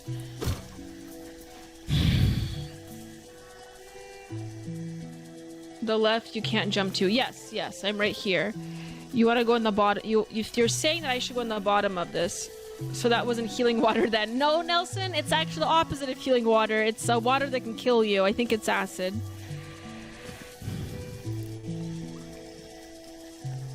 Well, I'm at the ledge area. Mr. Pig is saying that I should go to the bottom of it. So I'll do just that.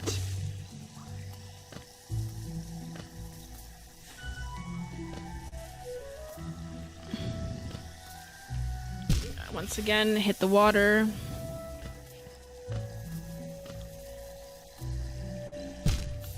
Yikes, dead.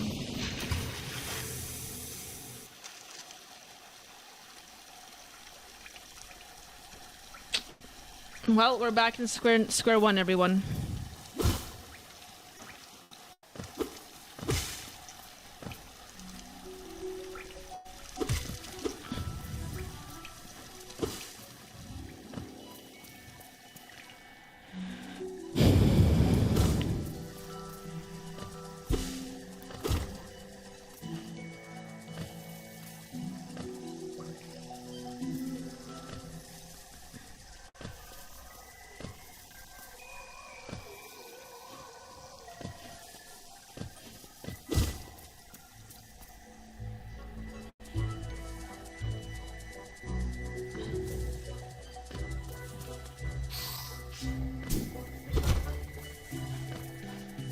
So I was already here, but and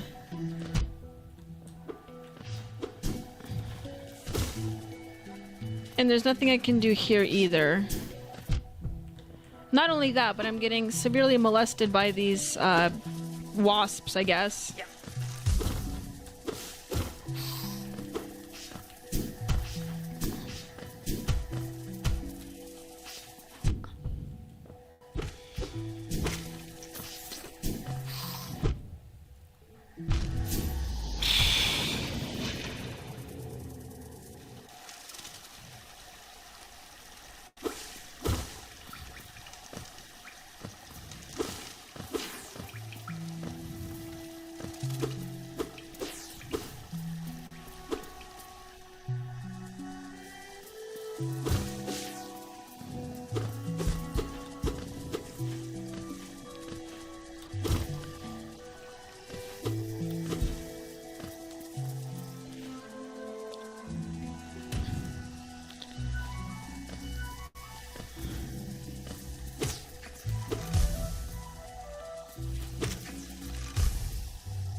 And there's nothing back here.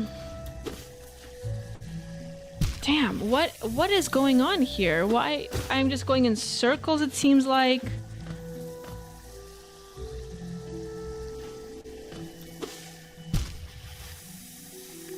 Keep falling into the water, Danielle. I'm sure that's going to be a great strategy moving forward. There's nothing back here either.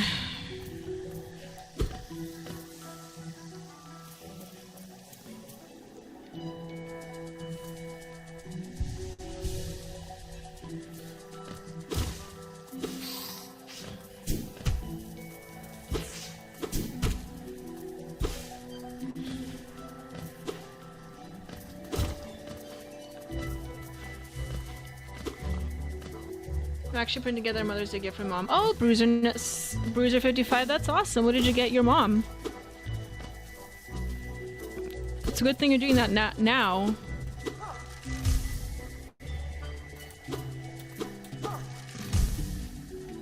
And it's a good thing you're sitting in chat just in case people forgot.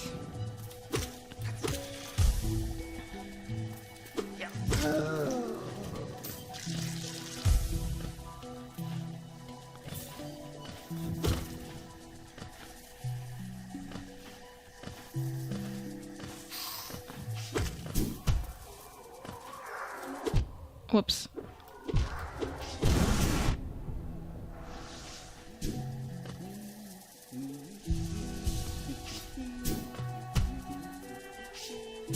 Oh my god. No.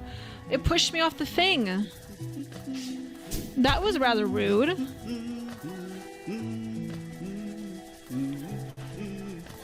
And I can't even jump on this ledge either, which is concerning.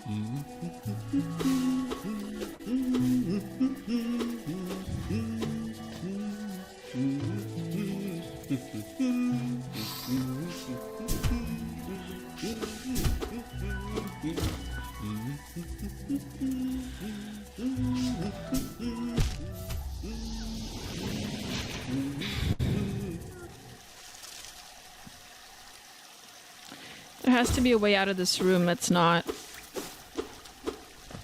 This shouldn't take too long.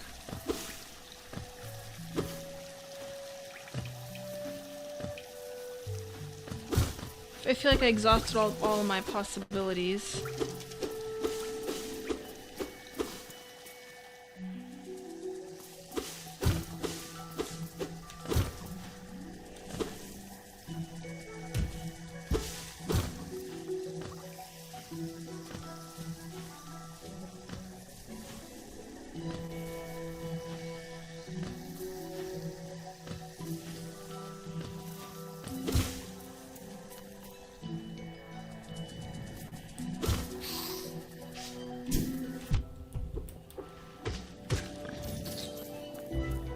So I'm back in the bottom here like I was told. I was told that I should go in the bottom, but I am at the bottom and there's nothing really here that serves me. So I'm a bit perplexed as to what I can do down here.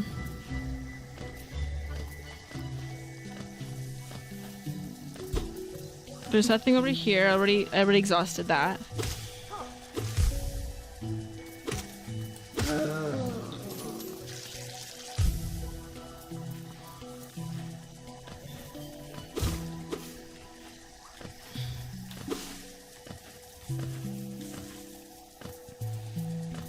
And there's nothing here in the bottom. And then this top ledge, I don't think there's anything here either. I guess we're just gonna have to wait and see, huh? No, I'm going backwards, I think. Yeah, I'm going backwards.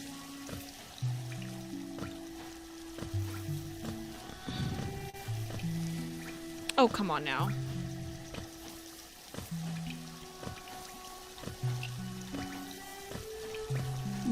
That's probably the save file where I came from.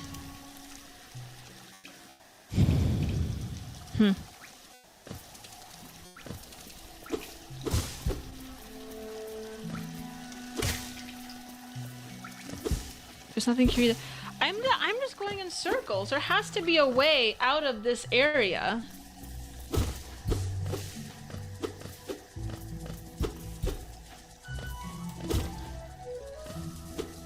Okay. I gotta think here. There has to be a way out of this, right? I gotta think. I exhausted all options. I've explored every area. I know it. I know I did.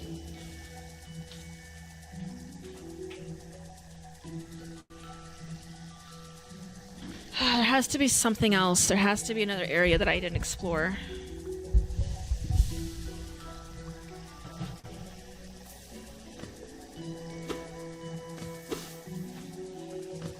It's not here. It's not here, right? Because this ends.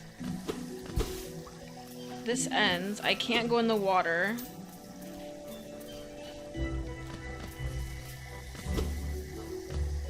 There's nothing here.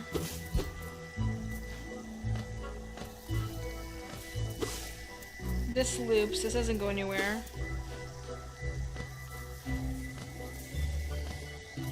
Weird.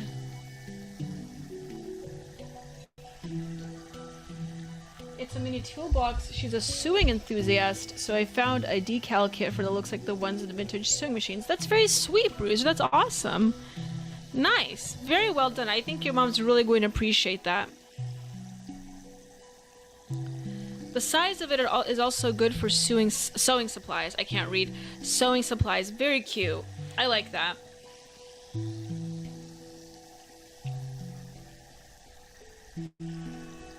Bottom of the ledge room. Man. I don't know about this, you guys. I don't know if I can figure this one out.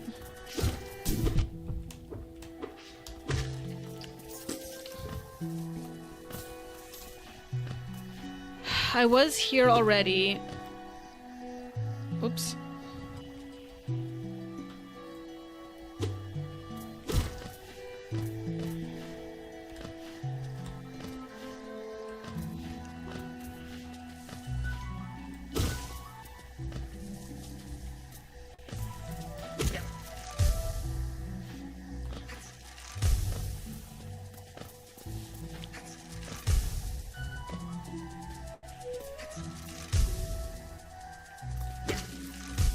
Whoops.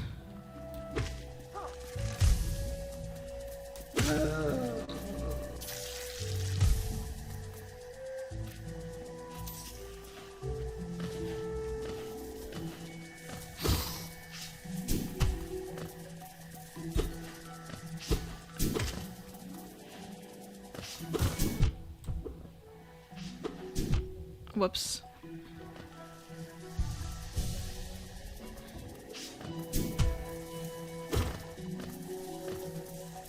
I can't even jump to this platform right here either. Is a thing. Like, there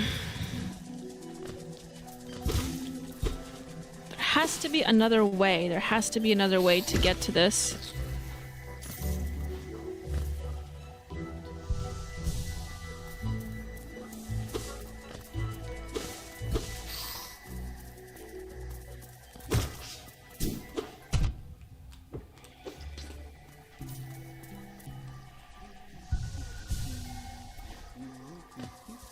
Oh shoot.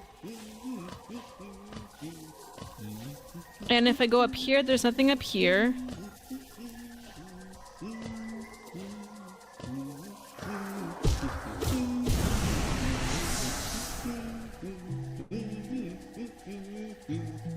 I'm giving her something I made. I'm 35. Well, Bruiser, it's never too old to appreciate your mother, right? That's very... I think that's very cool that you are still doing that for her. I can hit that, but I can't jump to it, which is ridiculous. It's just not possible to jump on that platform. My gosh.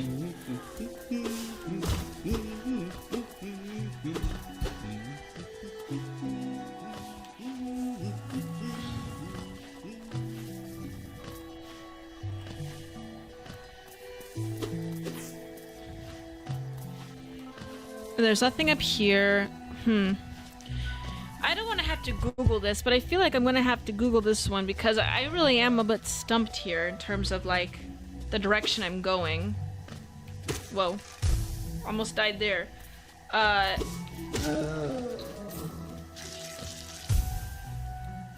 Yeah, I'm getting a little stumped. There's something I'm missing, I think. There's something I'm missing.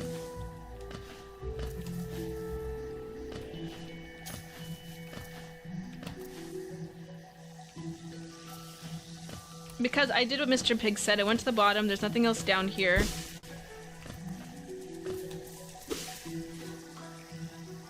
And I just keep falling into the water, which isn't helpful either. Let me look this up. Oh, hold on. Green path.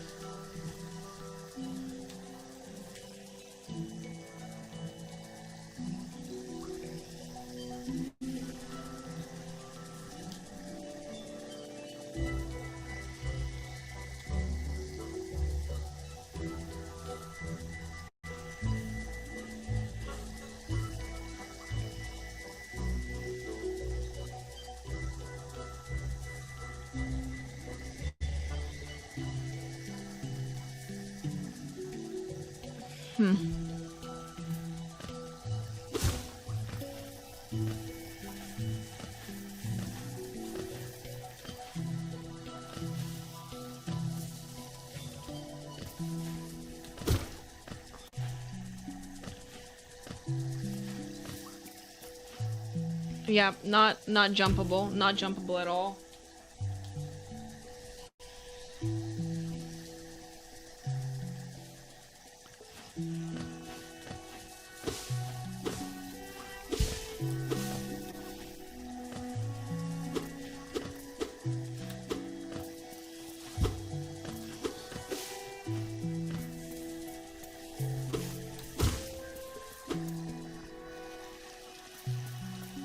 And there's nothing back here either.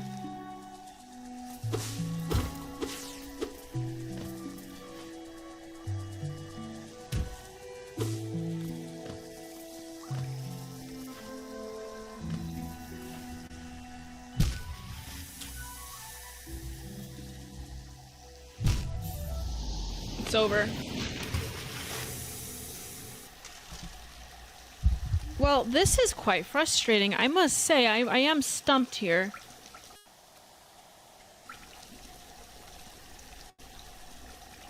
There's something I'm missing. I mean, do I have to like come back and go back and get a spell, or how does that work? Maybe there's nothing else I can do here.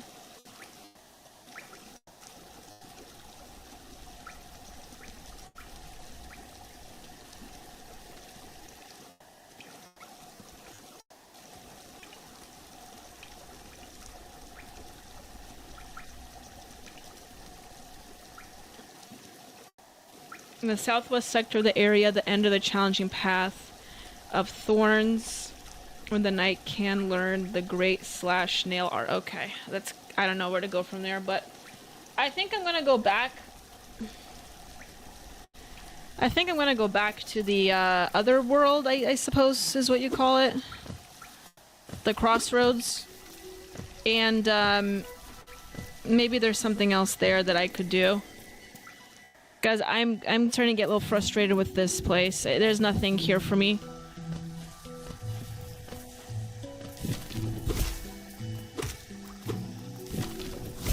Can I kill that?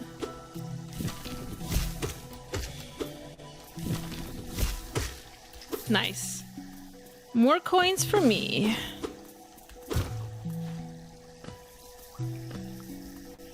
Psst, dead immediately. What's up here again? Nothing.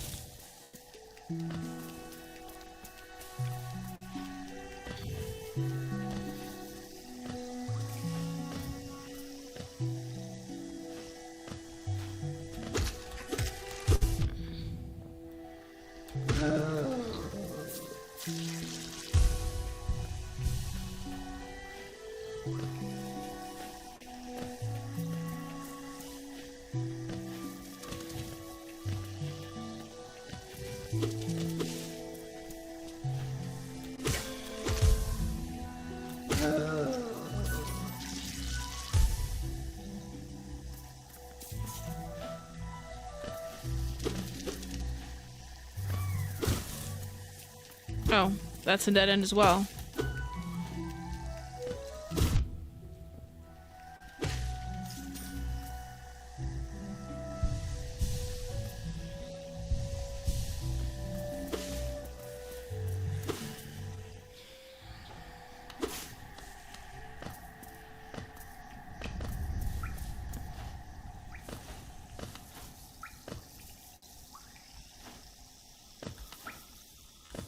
Oh, whoops, almost lost that jump.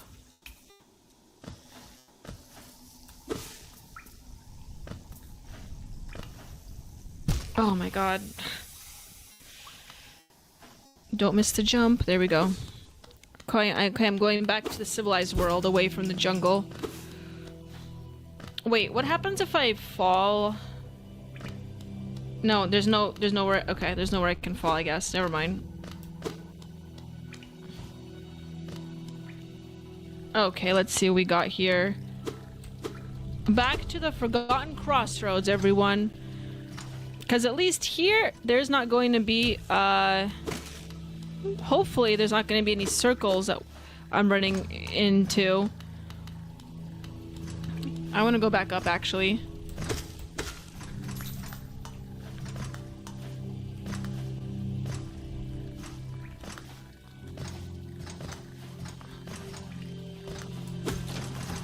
Whoops.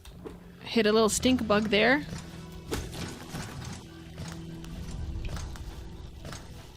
Oh, whoops. Oh god, that stupid ledge. That stupid ledge is preventing me from jumping. There we go. That's a little narrow jump there. Okay.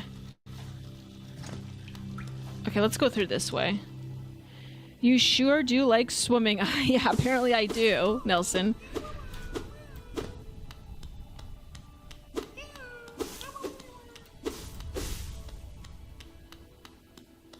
Nothing here, just the caterpillars that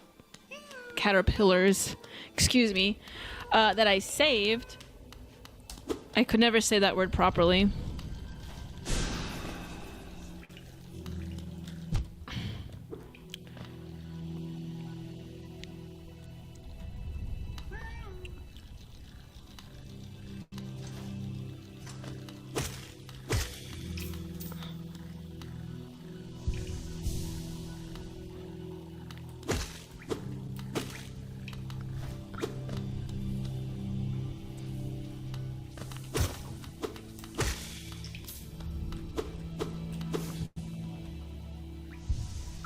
Just going to get my life back up a little bit. There we go.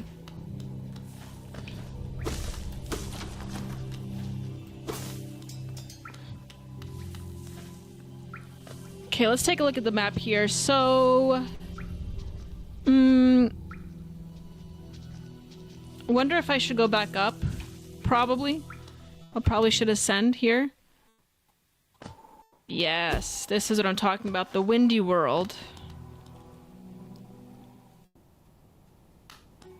I have $27. I don't think it's enough to really buy anything. Yeah, I need at least 100, so no thank you, Toots. I'm sorry, can't buy anything from you. What else we got?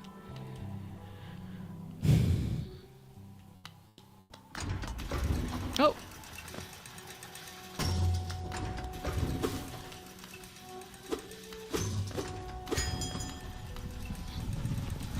Let's take a trip down to the underworld, everybody.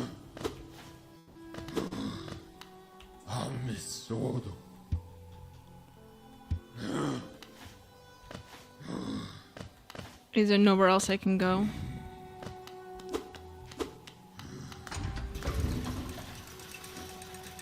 I can never see where you are on the map. Me neither, Nelson, because the map doesn't really tell you where exactly you are. It just tells you in the last place you died at. Which is frustrating to say the least. Who's this little guy? Can I buy anything? Again, you need at least $60 to buy anything. Man, the economy here is probably worse than the one we have right now in this game. It's worse than what we have in the country. Nope, sorry, no go. What else we got?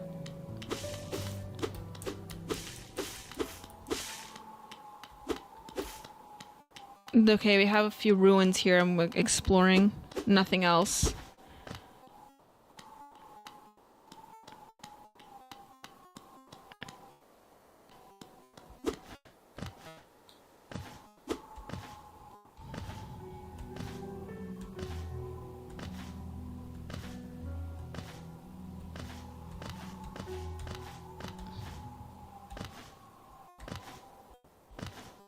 Is there anything else back here, I do wonder?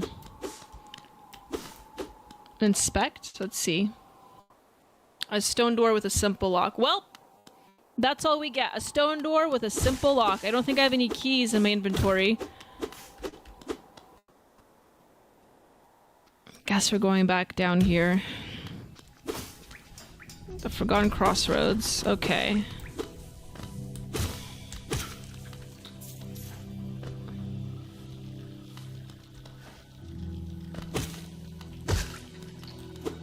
Gonna kill everything in my path until... So really all I can go to is the green path, I think. I don't think I can really go anywhere else. But this green path is just starting to frustrate me because I really don't know where else I'm supposed to go. Damn.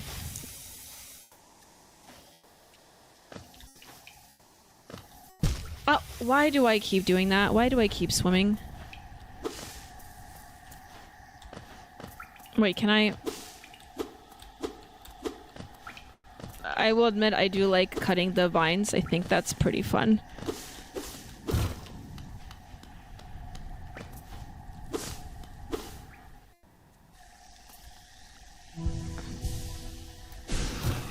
Whoops.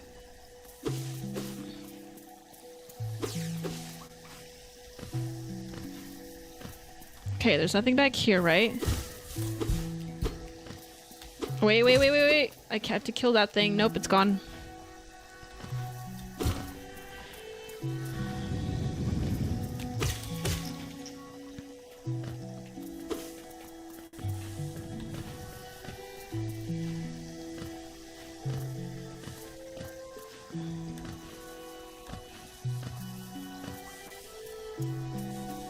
Wait a second, is there nothing up there? Nope.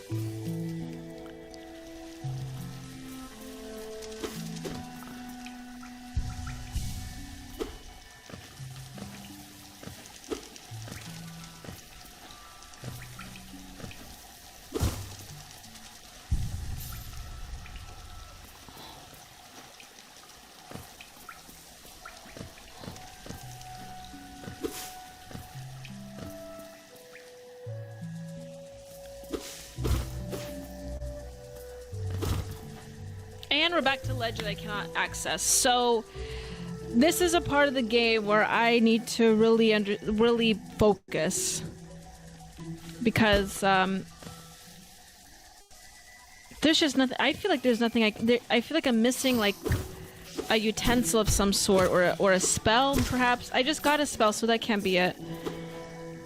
Like there has to be another way I can go around this place. Or am I missing some kind of ability, like a wall jump, maybe?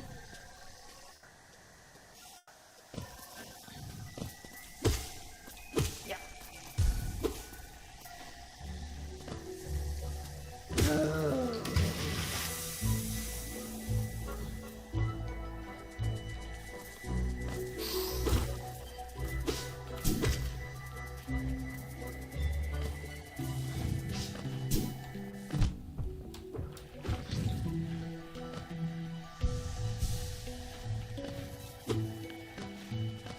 Okay, I went up this way.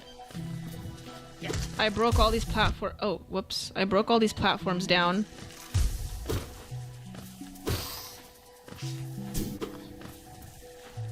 I broke all these platforms down.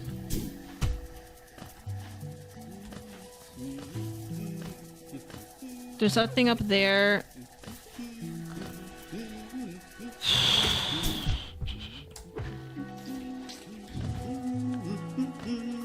And there's nothing up here, and I can't even jump on this platform, so...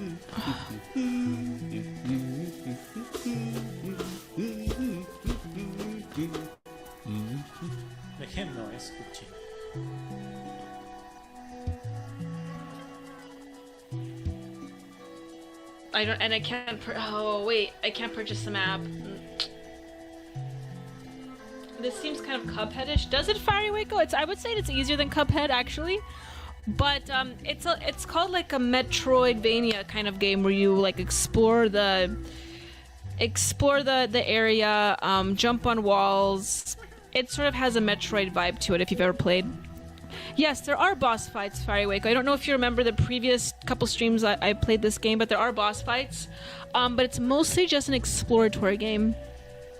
And that's primarily why I'm getting so frustrated, because I've explored, I feel like...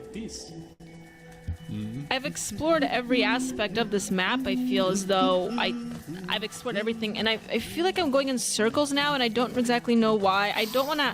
I hate to have to look it up online, but I feel like I need to just to get past this.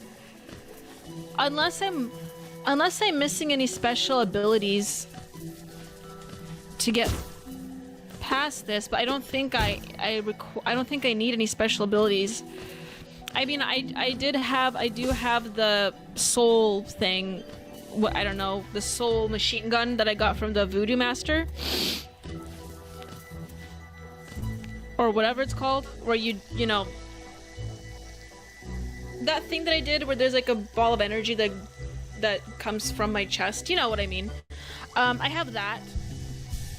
So what I'm trying to say is that I recently got a superpower upgrade in the previous level, and I don't think I'm missing any other special abilities to make this world playable. I don't think I'm missing any spells or or I didn't get any weapons.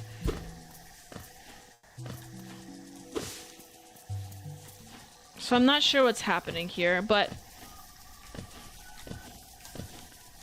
it's this ledge I can't reach. You see how high it's out of reach to me?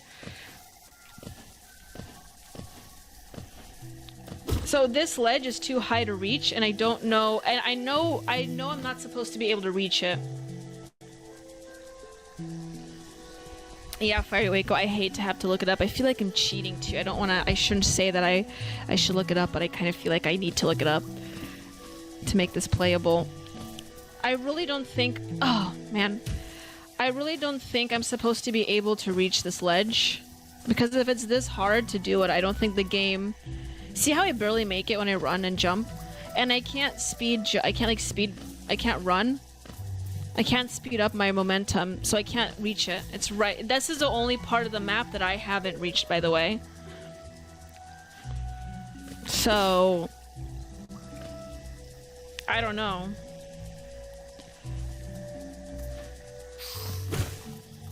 Mr. Pig was giving me advice earlier, but I feel like he told me to go to the very bottom of the map, which I did. So I don't know what I'm missing. I didn't find anything new.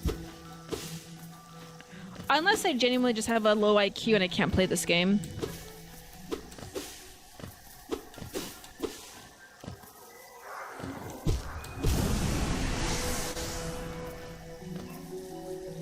And I just went for a swim again.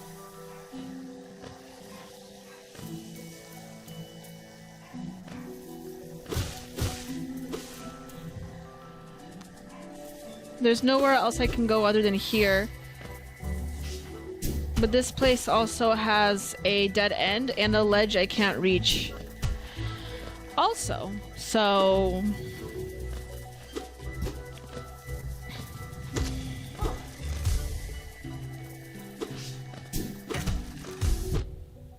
Got hit.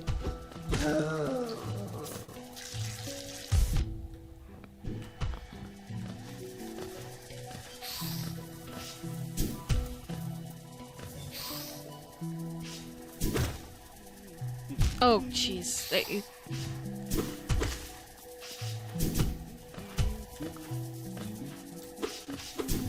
Now I'm just being harassed by these guys. Okay. Damn it. Can you squat? I can't squat, Nelson. As this character, at least, I cannot squat. So, well, I'm gonna see if I can look up. I hate to do this, you guys. I really hate to do it. I don't want to do it, but I'm gonna see if I can find a way out, unless I really am missing some kind of tool here. So I'm gonna go on a quick commercial break and see if I can find any answers, you guys. I'll be right back. Enjoy your favorite commercial before I return.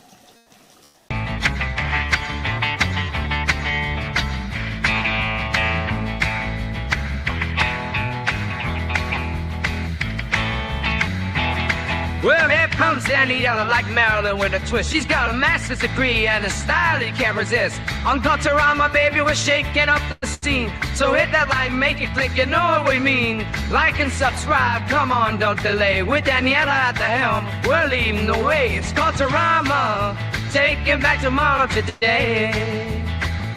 You have to force behaviors, and at BlackRock, we are forcing behaviors. Mao ordered his citizens to throw off the four olds. Old thinking, old culture, old customs, and old habits. So, your whole life went in the garbage overnight, no biggie. And those who resisted were attacked by an army of purifiers called the Red Guard, who went around the country putting dunce caps on people. Yeah, who didn't take to being a new kind of mortal being. If you don't force behaviors, whether it's gender or race or just any way you want to say the composition of your team, you're going to be impacted. Well, things haven't been so sweet for Ben & Jerry's after the company posted an anti-American tweet, a few of them, on the 4th of July. The ice cream makers declared the United States was founded on stolen indigenous land. Well, someone should tell Target that, because they're now selling swimsuits with tuckums in the women's section of the store.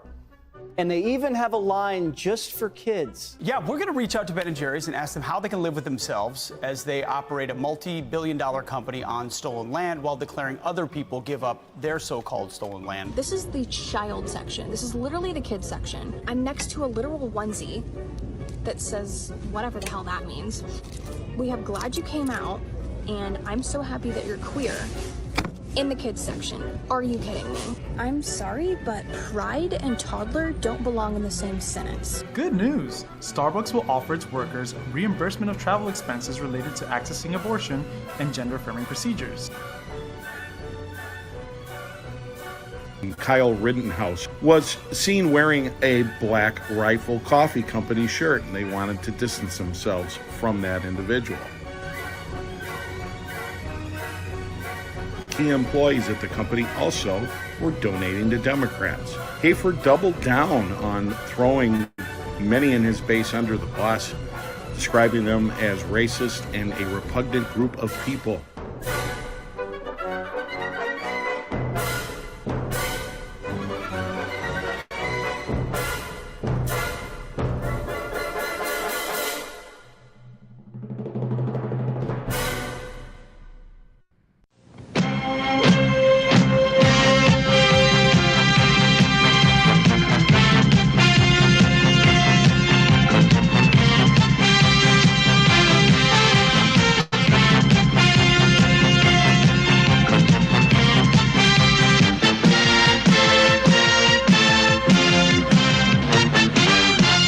Hey, Liberty lovers, stop scrolling, because if you're tired of the same old news, then I've got just the wake-up call for you. I want to thank you for tuning in to Culturama, and I know that you're enjoying every minute of it. Join us at rumble.com/AP4Liberty. The Wake Up America show is Mondays through Fridays, 7 to 9 a.m. Central Time. It's a great way to start your day. Coffee's optional, but waking up is mandatory. Remember, at Wake Up America, we'll keep you sharp, we'll keep you laughing, most of all, we'll keep you free. I'll see you in the morning.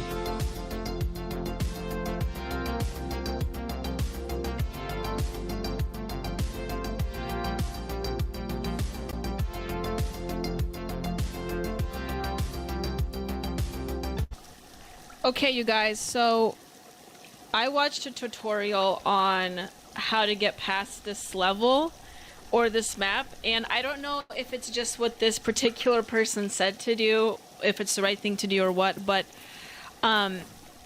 it's actually quite ridiculous what I'm supposed to do, and I'll tell you once I get down there, so give me a second. So apparently, what I'm supposed to do is... So you see this ledge that I can't reach? So there's this hornet to my to the right side of the screen. I'm supposed to coax that hornet out. Okay, I just died again. I'm supposed to coax this hornet out and let it chase me, and then somehow get it to knock me closer to the edge here. Hold on.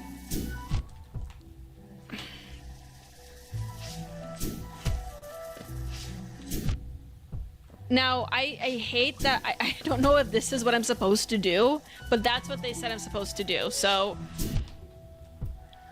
And I'm gonna die trying to do it. I died. See what I mean? But apparently that's what I'm supposed to do. That's what I found one video that told me that. So, I don't know. It seems like a pretty weird... I mean, I've seen video games do this before, where it's very counterintuitive, because it's, as an enemy sprite, you'd think that you should avoid that enemy sprite, but in this case, I think they designed it in a way where they're trying to frustrate you. So I guess let's go frustrate some hornets, shall we?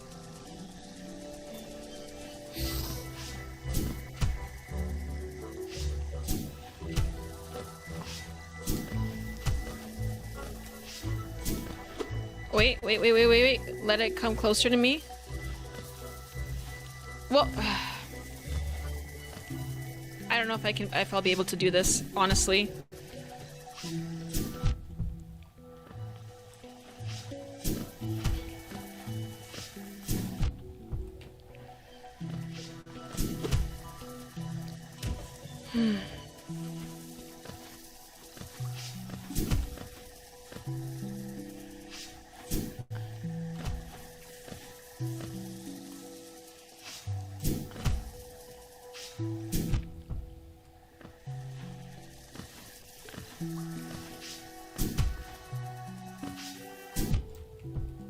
I'm just gonna die trying to do this. Yeah, I'm gonna die.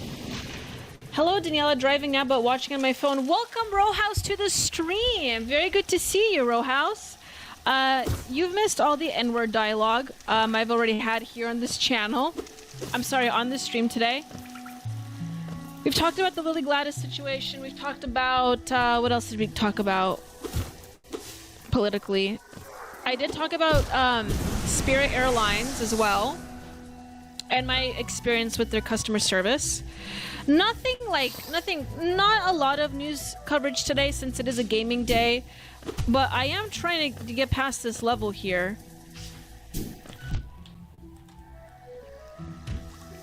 Man. But thank you for joining, Rowhouse. Yeah, Rowhouse, you can watch it again on replay, but I'll be streaming again on Tuesdays anyway. Tuesdays and Thursdays is the average, you know, the normal news coverage days.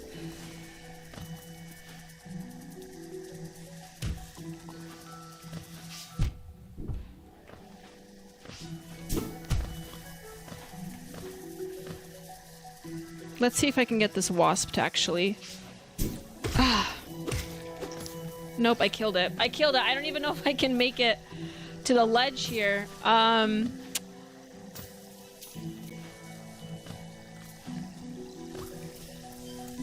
guess I need to get another wasp to follow me in this case.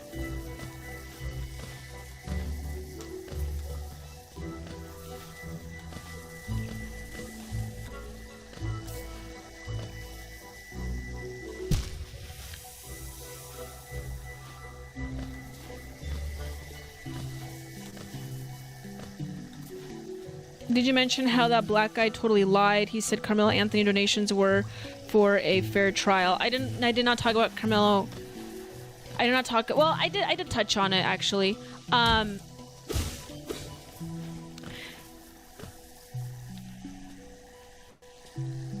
What do you have to do? Hop up on the wasp? So the wasp is supposed to attack me. And in the process of it attacking me, I'm supposed to get hit by it, to sacrifice a hit, and then jump on it, and then jump off of this wasp as it's hitting me, and jump on the ledge. That's what I saw the person do, and that's, I must say, that is a pretty frustrating technique. But I'll see if I can get a wasp to, you know, follow me. The row house writes, no, he wasn't 5, and he stole from a diaper bag. That's why she yelled at him. Yes, yes. Shiloh was just to say the N-word to 5-year-old. Yes, he was stealing. Exactly, row house. Well, the child, I don't know how old I thought they were like 10, but people are saying it was younger. The child was stealing from her and like causing a ruckus, basically. Do I think she should have said the N-word? No, but at the same time, the absolute reactions, and you can go back and listen, row house, but the absolute reactions of people were quite ridiculous. And giving that much power to a word, a vulgarity, and that's all it is, it's a vulgarity. It's not there's a wasp again. It's not this like ridiculous, I died. You can listen to my spiel, row house, in the stream, but basically all I said was that giving that much power to a word is going to incentivize younger people to saying that word more often. We're already seeing this happen in various political circles already. Like the whole like Roman salute thing has been a topic of discussion ever since Elon Musk has done it, and rightfully so, because it's just one of those gestures that is deemed so taboo that it's compelling younger people to want to do something that is inaccessible to them. And so the same thing is going to be of the N-word. And the absolute reactions that I've been seeing people have online because of the Shiloh situation is absolutely absurd just for her saying a word. Was it incorrect of her to do? Yes, I think it's vulgar. She shouldn't have said that. But once again, treating it as though she's committed a violent act against this child is that's not what had occurred. And for us to react in such a way socially is quite ridiculous. Mr. Pig says, you don't have to jump off the wasp. Go to the bottom of that room. Don't fall in the acid. Mr. Pig, I did that multiple times, and it just takes me to a circle. So I will do that. But as you will see, I am going to get stuck in a circle. And while you were gone, I was running in circles the whole time. So I went online to see like what else I could do to get on that ledge. And I did find a Let's Player, I guess, do that wasp maneuver that got him at that ledge. Because as you can see here, I'm going on the bottom and I'm down here, right? I'm walking. I get down here. I go across all these platforms.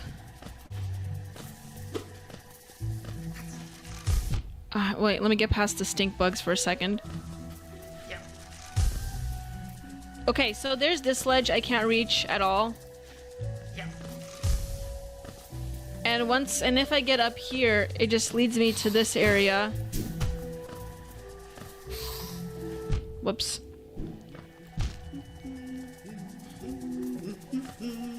Excuse my inability to play this game. Anyway, and I get to him, and that's all that I have available to me. There's nothing else I can really do here. I can't jump in this ledge. I'm basically stuck in a circle. And I don't know if I'm missing something. I don't think I am. I don't think I'm missing any wall jump, tool or any other spell. I just got a spell.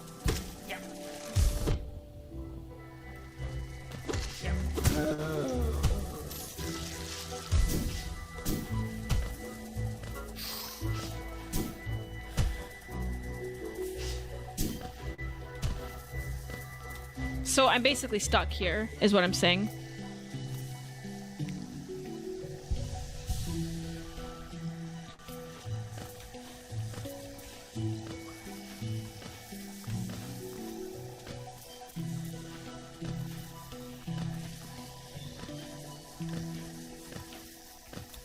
Oh, whoops.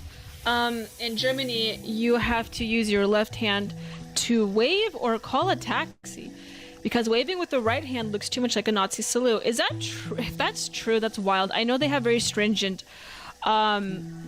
speech laws there concerning their past. So I'm very well aware of that, but I didn't know that you had to do that. You had to wave with your left.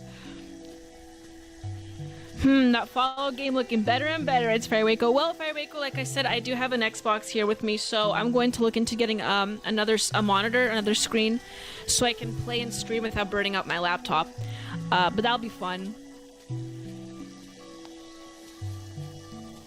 Of course, she's forced into a situation she didn't make. There's no freedom of association anymore. Yeah. Exactly. You need to go right. Okay. Mr. Pig, I'm at the bottom of the screen here, okay?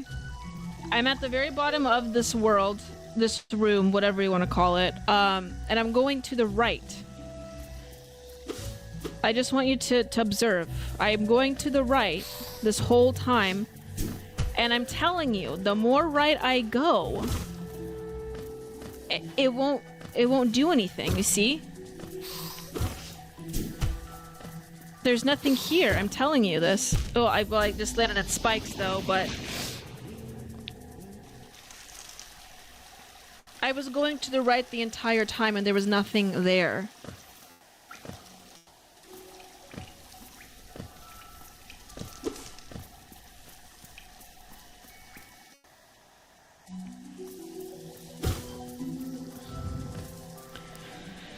So the only thing I have at my disposal is that wasp trick.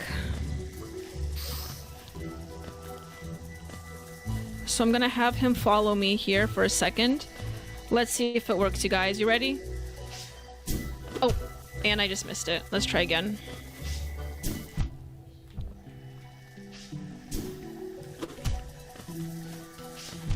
Oh my gosh.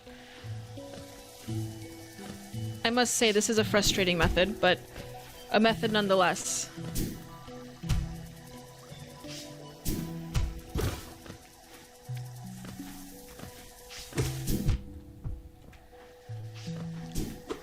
Well, wait. Got it. Almost got it. It's behind me. He's behind me, isn't he? Oh, I killed it. Ah, I killed it. Now I'm never gonna get on that ledge.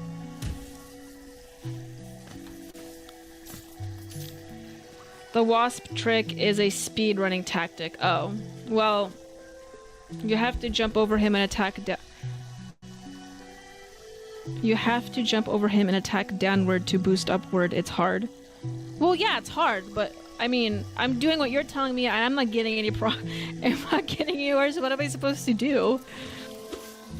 Look, I'm doing what you're saying. I'm going to the very bottom of the screen, right? And I'm going to the right as well. But I'm telling you... I just died again. I'm telling you, there's nothing down here. Look.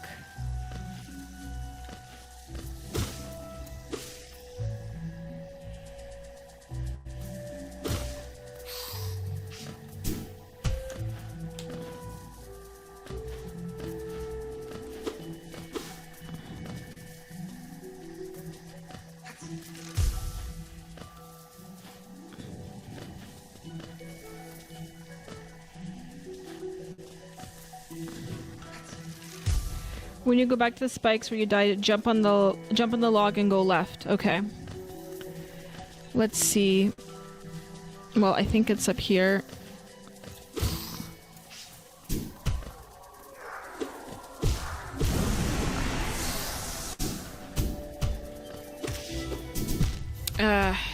Dead. Okay, let me try doing that all over again. One more time from the top. Let's go.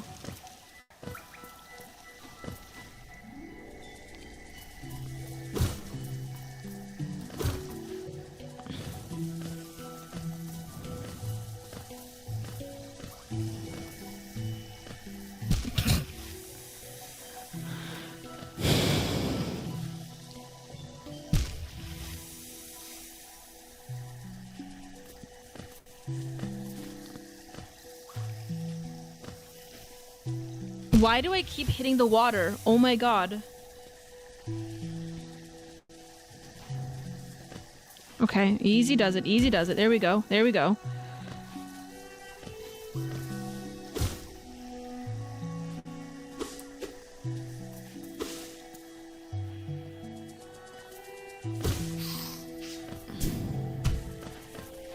Okay, going to the spike. Oh, going to the spikes now.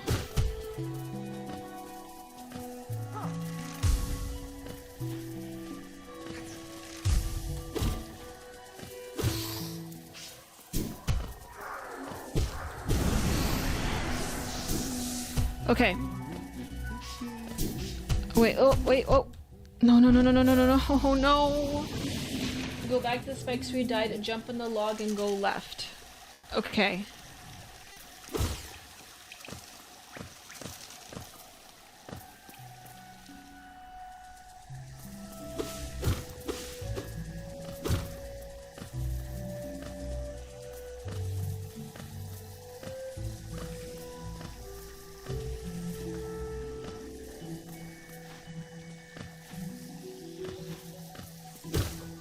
Go left. Hold on a second. I'm going left. Wait a second.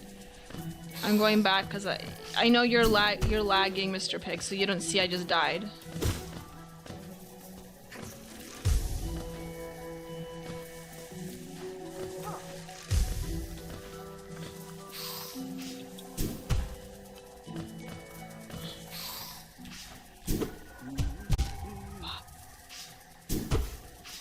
Shoot. Okay, go to the left. Oh, okay. Mr. Pig, you've done it. You've given me. Look at this. I think you're right. This is a new area. Wow. We did it, you guys. We found a new part of the map. It's only been what time is it? 2 hours, 3 hours into the stream. Wonderful. Nelson65. Ta-da. Thank you. Thank you. Nelson65 just sent me a link here to a story. I'll take a look at it, Nelson. Nelson wrote, LaMonica McIver verbally and physically assaulting federal agents in New Jersey after illegally entering an ICE detention facility. No kidding. I'll take a look at that in a minute. Can you save? I don't know, Nelson. We're gonna have to take a look. There has to be a chair for me to sit at to save, but at least I know where to go now, so it's not too far from the other save file.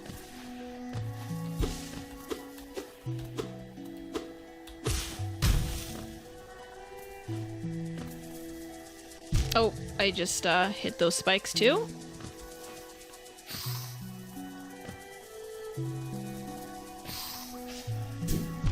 Oh no, no, no, no, no, no. No! No! Well, it's okay. We know where to go now. Was that the mayor in New Jersey? I don't know, but Nelson sent me a story here, so let me take a look at it. Oh, this is a long post.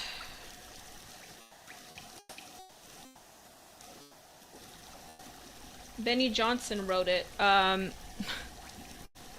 Breaking, I have obtained exclusive ICE officer body cam footage clearly showing Democrat Representative LaMonica McIver verbally and physically assaulting federal agents in New Jersey after illegally entering an ICE detention facility. I think I've heard of this already, Nelson.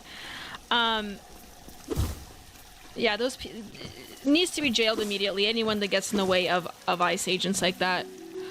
The video you can see indisputable. I'll play the video here in a second. But he writes that in the video you can see indisputable evidence of Congresswoman McIver pushing and hitting a federal agent, refusing to follow the ICE officer's orders, and impending in a lawful arrest. That's crazy. The amount of entitlement that they have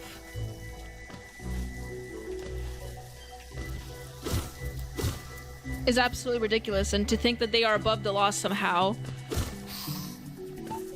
just goes to show the childish nature of their the childishness and the naivete they have.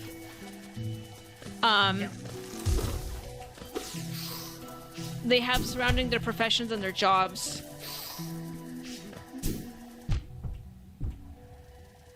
Really? I hate these wasps. Get away from me. Oh my god. Stop!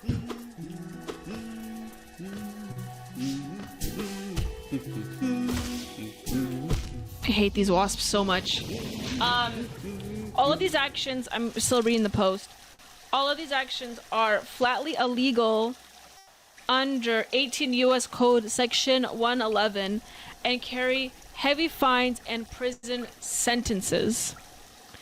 A spokesperson for the Democrat Homeland Security has confirmed to me that there will be more investigations and arrests. If you assault a law enforcement officer, you will answer to the law. Exactly.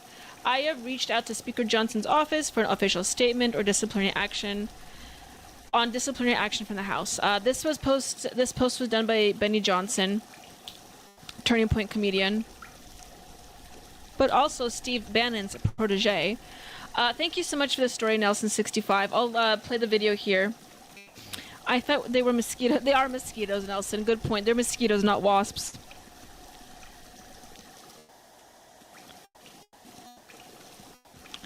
I might call ICE if this mariachi music keeps going on for much longer. From one of my neighbors, it's after 11 here. Oh my gosh, Bruiser, you're in the East Coast then, huh? I forget how much later it is for you guys. For me, it's just 8 o'clock, so it's still daylight outside where I live. Is it still daylight? I think it just got dark. Hold on.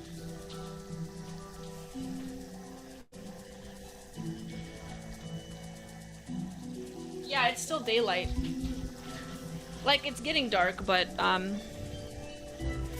I forget how much later it is in the East Coast. It's wild. I was just at the East Coast. I'm not gonna claim there was major jet lag because it's just 3 hours, and, Nelson, you're at Central Time. I know it's at 10 o'clock in Central right now.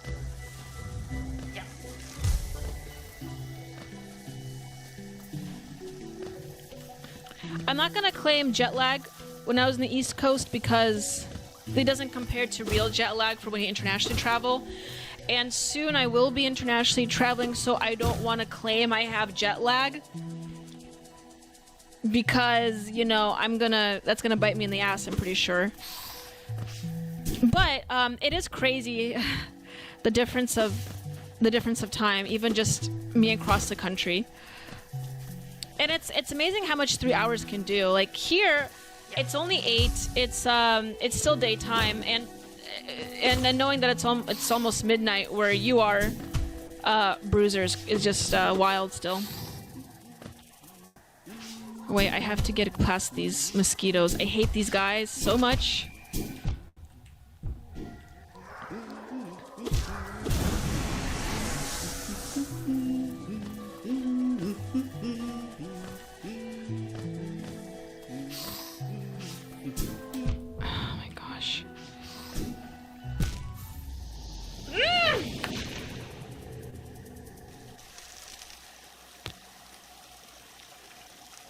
These wasps are killing. I'm gonna try one more time. It's getting late for a lot of you guys. I'm gonna try one more time just to get past this. And see what progress I can get done here. Hold on a second. Forgive me. I am terrible at multitasking, so I'm gonna have to lock in here for a second.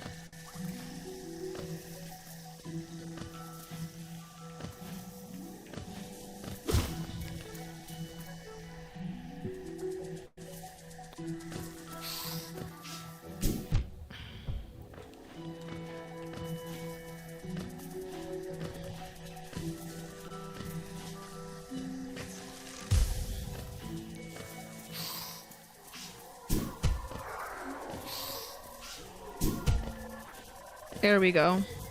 Okay, we made it. Okay, I'm thinking it might be a Quince. I don't really drink. They might have a lot of Modelo and Bud Light.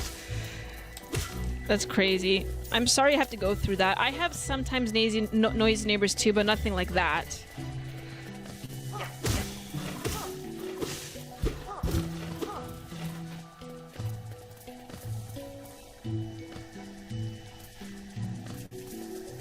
Oh, whoops. I was supposed to...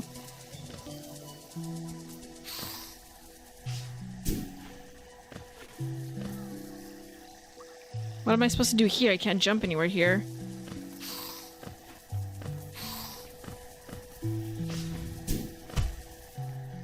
You should try killing them. Oh, well there's that one individual.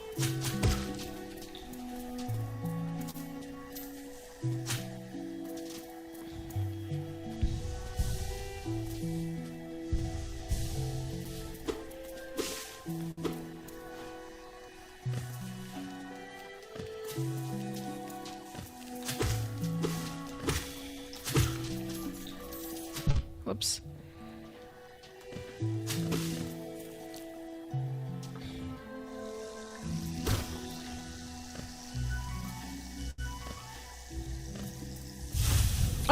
Oh wow, okay. We got a boss fight, no? That was just a random act of terror. Got it. That was just a random act of terror, everyone. That was not a boss fight. I was kind of hoping it was one. Whoops.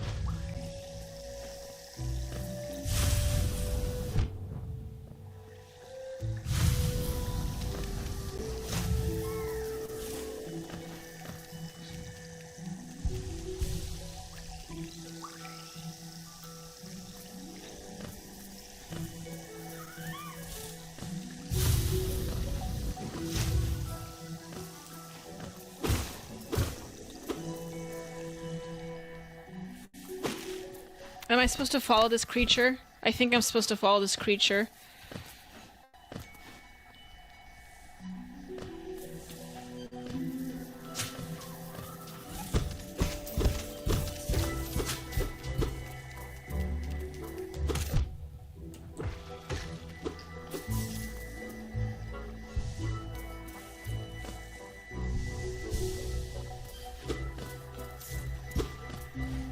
I can't jump up there. Whoops. Let's try jumping up here. Nothing here.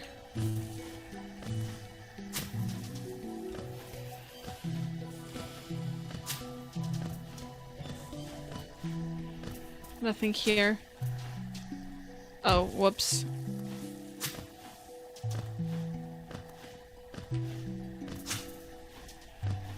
Okay, I think there's a save file, everyone, that I can't reach.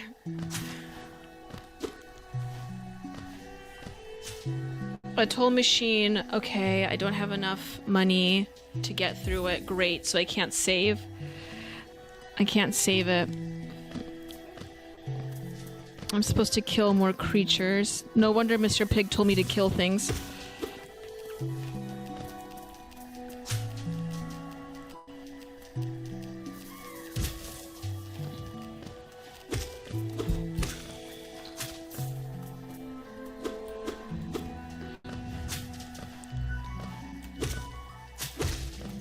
Nice.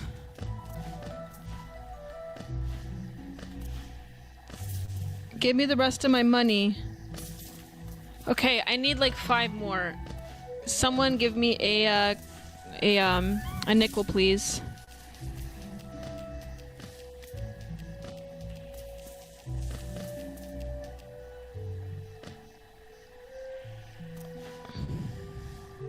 Literal murder hobo. Hey, that's the nature of this game, Wafario Waco.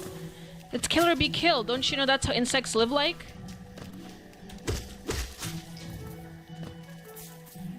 Okay. Whoops. Oh, come on, come on, come on, come on, come on. Don't die, don't die, don't die.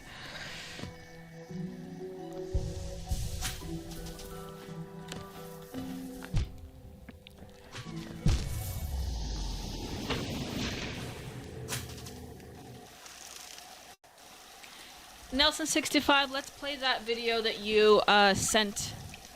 Okay. Hang on a second.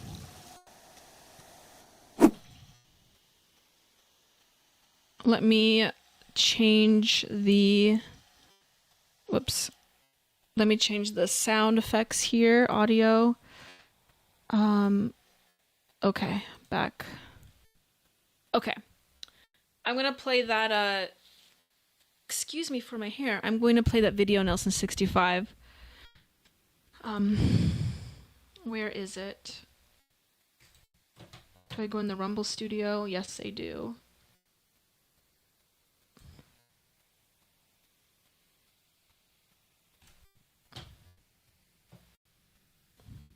Okay. Okay, so this was a video that Nelson65 sent with the representative basically, you know, not taking her job seriously and beating on ICE agents. Let's take a watch. Oh, is there no, there's no sound. There's no sound on this one. Okay. Oh, whoops, my Stream Deck. Hold on a second. There is sound. Okay.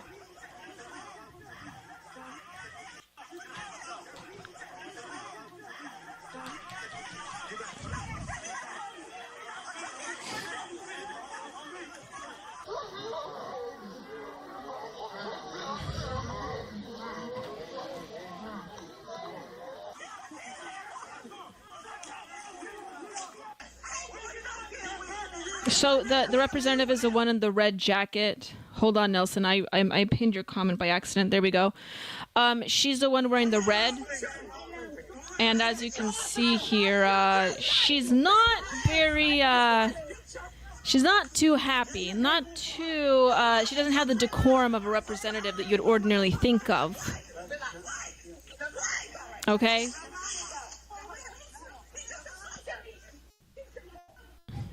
What a mess. Here's another video. This one's a little has a bit more view.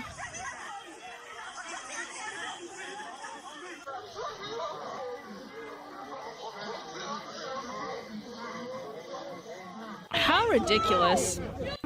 This is the thing, when you have a job like being a representative with such power in your position, and to go around and do things like this, really like get in the way of the actual law and actual officers doing their job and executing the law.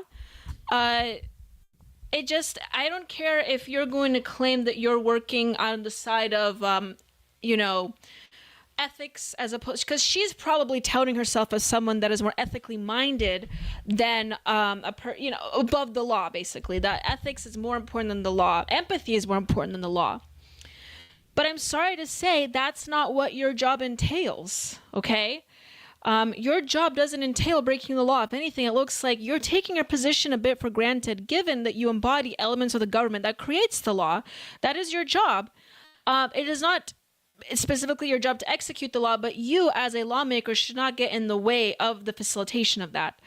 So she clearly is acting like a child here and doesn't take her job seriously whatsoever.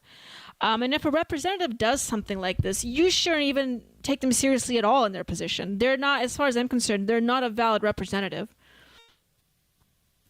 I think there is a video of her or the major inciting violence before they entered there. Yeah, that's absolutely ridiculous. But with leftists these days, it just makes sense. They really do believe they are above the law, given that they're lawmakers in some cases. Like in this case, absolutely ridiculous. Well, thank you for sharing this, Nelson65. I did hear about this story vaguely. Like, someone mentioned it to me. I didn't actually sit down and read it or watch the videos. So thank you for sharing this.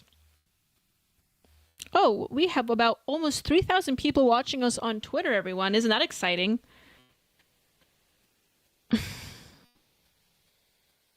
Oh, and the statue. Did you guys, hold on a second.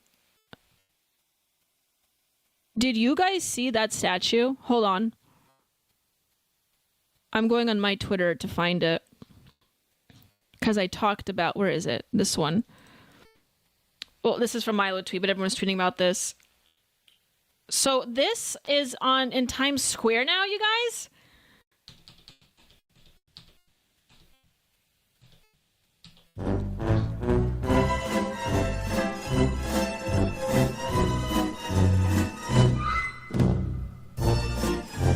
Art. Wonderful, wonderful art in New York, everybody. So this apparently is the newest installment in New York City, and I don't know what to say here. I mean, everything that has been said, but I will just reiterate it here again. Can someone just please answer this to me? And I'm just gonna be blunt here. What is up with all the black woman statues? Okay. In my quote tweet, I also mentioned this is a real statue that's being erected in, I think it's somewhere in Europe, but I'm not sure. There was another one in Italy that made the rounds. And this is all impromptu, so I'm sorry I don't have it all listed here, but I wrote a paper on this already. It has been published in the Dissonant Review, but I will go through all the major events where new art installments are being put it all over Western Europe, all over the United States, and it seems like every other one is of a larger African American female. What is going on? Can someone answer this to me? What's happening here? Did you guys see that Italian statue as well? I don't know if that went pretty viral recently. Let me see if I can find it.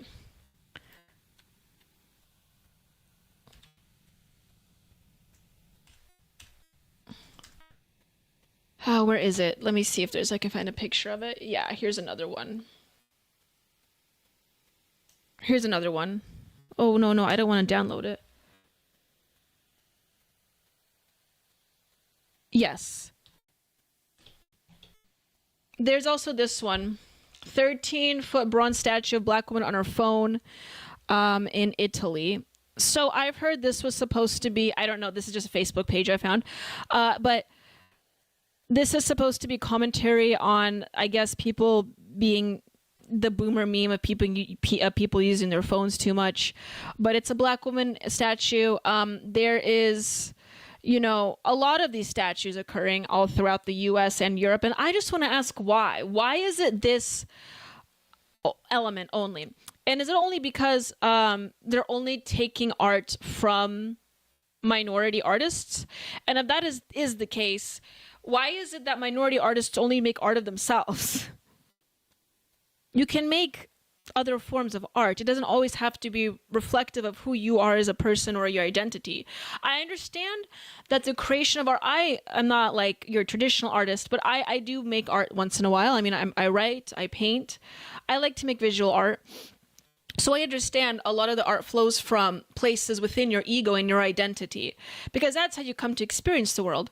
But there's other elements of art that can be explored other than just the artist's identity. So I'm wondering if the case for these art installations are occurring because we're only accepting art from minority status people, like a black woman, for instance. And it just so happens that a lot of their art seems to be about them, which would make sense. However, I think it's worse than that. I think it's far worse than that. I think the reason why they're doing this is just one giant virtue signal ritual, and it's just, I'm sorry, there's nothing appealing about this. It's ugly. There's nothing appealing about this. This is just a random human, overweight human standing around. I don't care if she's black, white, Asian, Mexican, Latino, sorry. It doesn't matter to me what ethnicity background they're from, what historical context it's based within. This is unappealing. Any art installations that is surrounded by, any art installations where the theme is just average people standing around, because this seems to be a common theme. Now, I think within urban art, I just find completely unappealing. There's nothing, it doesn't invoke any strong feelings of pride, national pride, historical pride, virtue, nothing like that. So I don't understand this phenomenon, and I would like to know why this is happening. We have $10 from Row House. Thank you so much, Row House. You wrote, "Welcome back, Daniela. Is there a general fatigue with this stuff? Black commercials, movies, statues, shows 24/7. I just think there is a lot of fatigue now, Row House. A lot of people are getting tired of the virtue signaling. And yes, this is what I've just been talking about with these art installations. You see this happen over and over and over and over again. And the same thing can be said within movies and film, is that, I was first starting to be conscious, being aware of this during the Star Wars remake. back in 2015, where they put in that black stormtrooper. And again, I had no issues with the character. I didn't mind that movie. But more and more you're seeing the inclusion of minority figures, or making the Ghostbusters female, for instance. That was another big one in 2016, I think, that sparked a lot of controversy. But the female was cringe. But specifically with certain ethnicities of people, where you make the main character a minority figure. Now, I personally don't have any issue with that. I take no issue with that. But it is weird how pervasive it is in film, given the population of minority peoples. Okay? It makes sense because a lot of people will say, a lot of social justice warriors is what we used to call them, used to say that it's racist, I guess, prejudiced, whatever, to have your main character constantly in film be of a certain ethnicity. Which is just not true, because it is reflective of the majority population of the country you're in. Would it make any sense if a Chinese movie constantly made someone other than of Han Chinese the main figure in that film or the art piece? Once in a while, it's fine, but if it's consistently becoming a pattern, it's a little bit weird.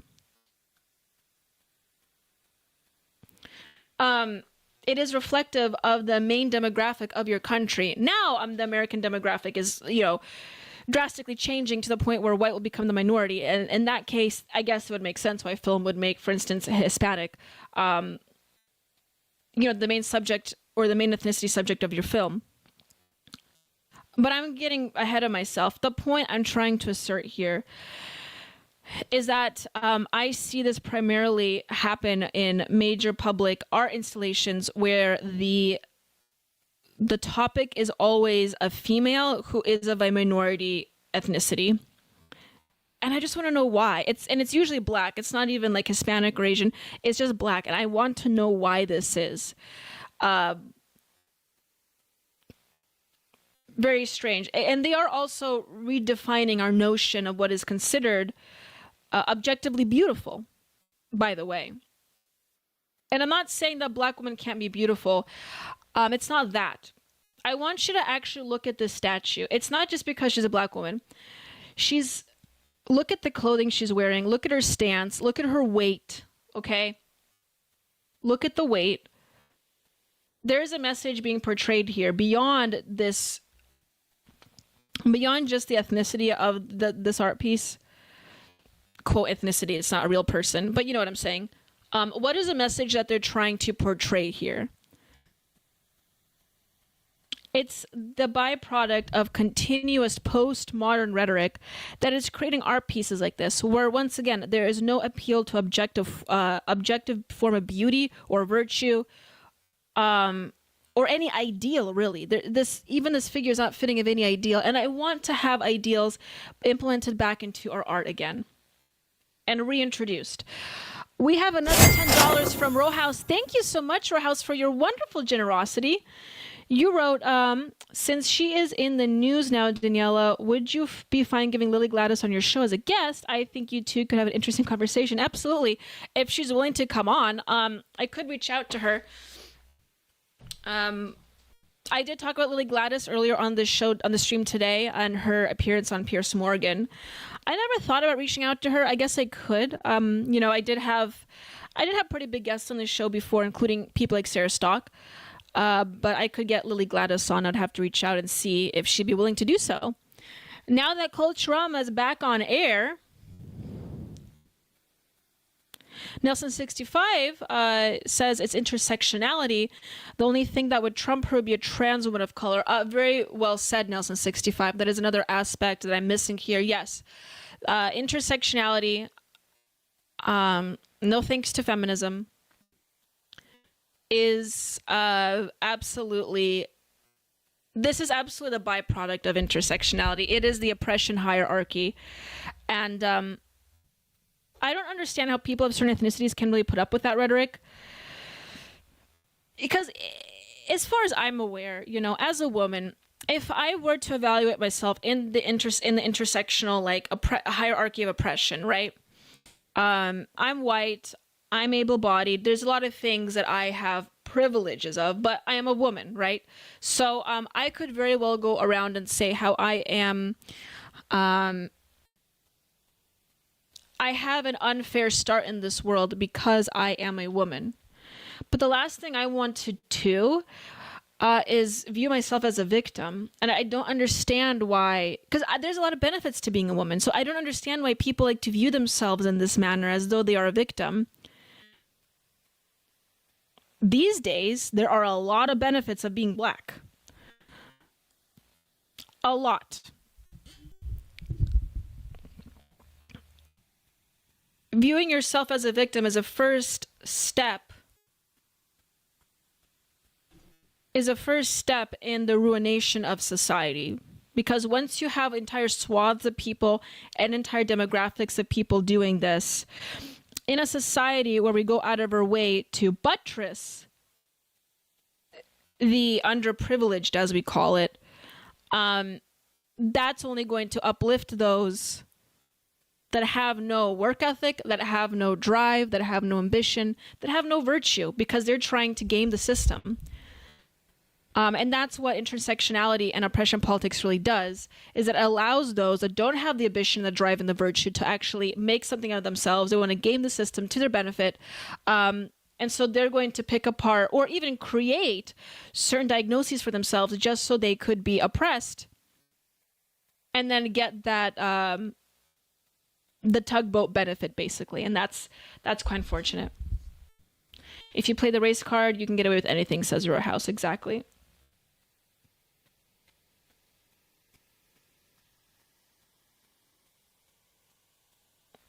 Well, you guys, I have been playing upwards of 4 hours now. I think I've covered everything I wanted to cover here in the stream. I know where I'm going with the game now, but I think I'm going to wrap it up here. I do thank you, everyone that has joined. I know we had a little bit of lower viewership today. Let me exit out of the game here. I know we had a little bit lower viewership today on Rumble, but that's okay. I just came back from my vacation, and Coach Ram is back on the menu, everyone, back to regular streaming.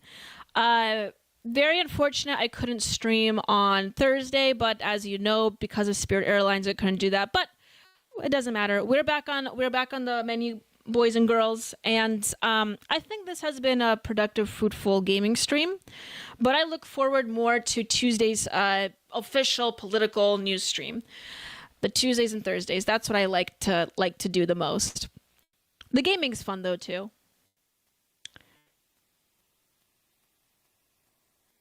I might send one more rant on the James Lindsay dilemma, or Daniela.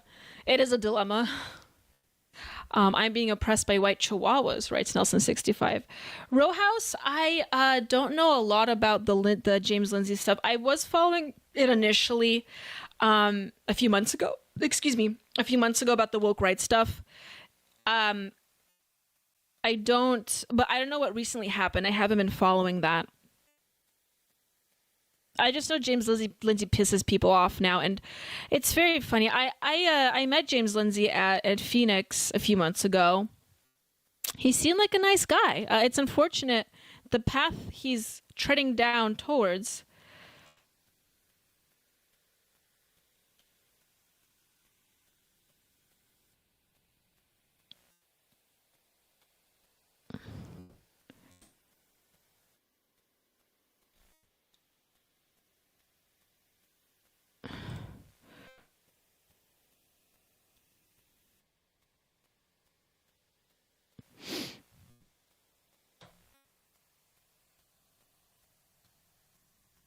Okay. I like the gameplay, videos, and politics, writes Nelson65. Well, thank you, Nelson65. I really much appreciate that. We have $5 from Row House. Thank you so much, Row House. The last rant, thank you, Row House. You wrote, the link shows what meltdown Lindsay admitted to today. Okay, let me pull that up on the Rumble. what's it called? What's Rumble Studio? Yes. Let me copy and paste that.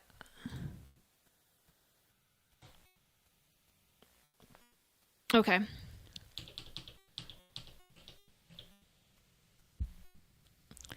Okay, Row House, this is what you sent. So, written by Tim Pool, James Lindsay is a smarmy, deceitful scumbag.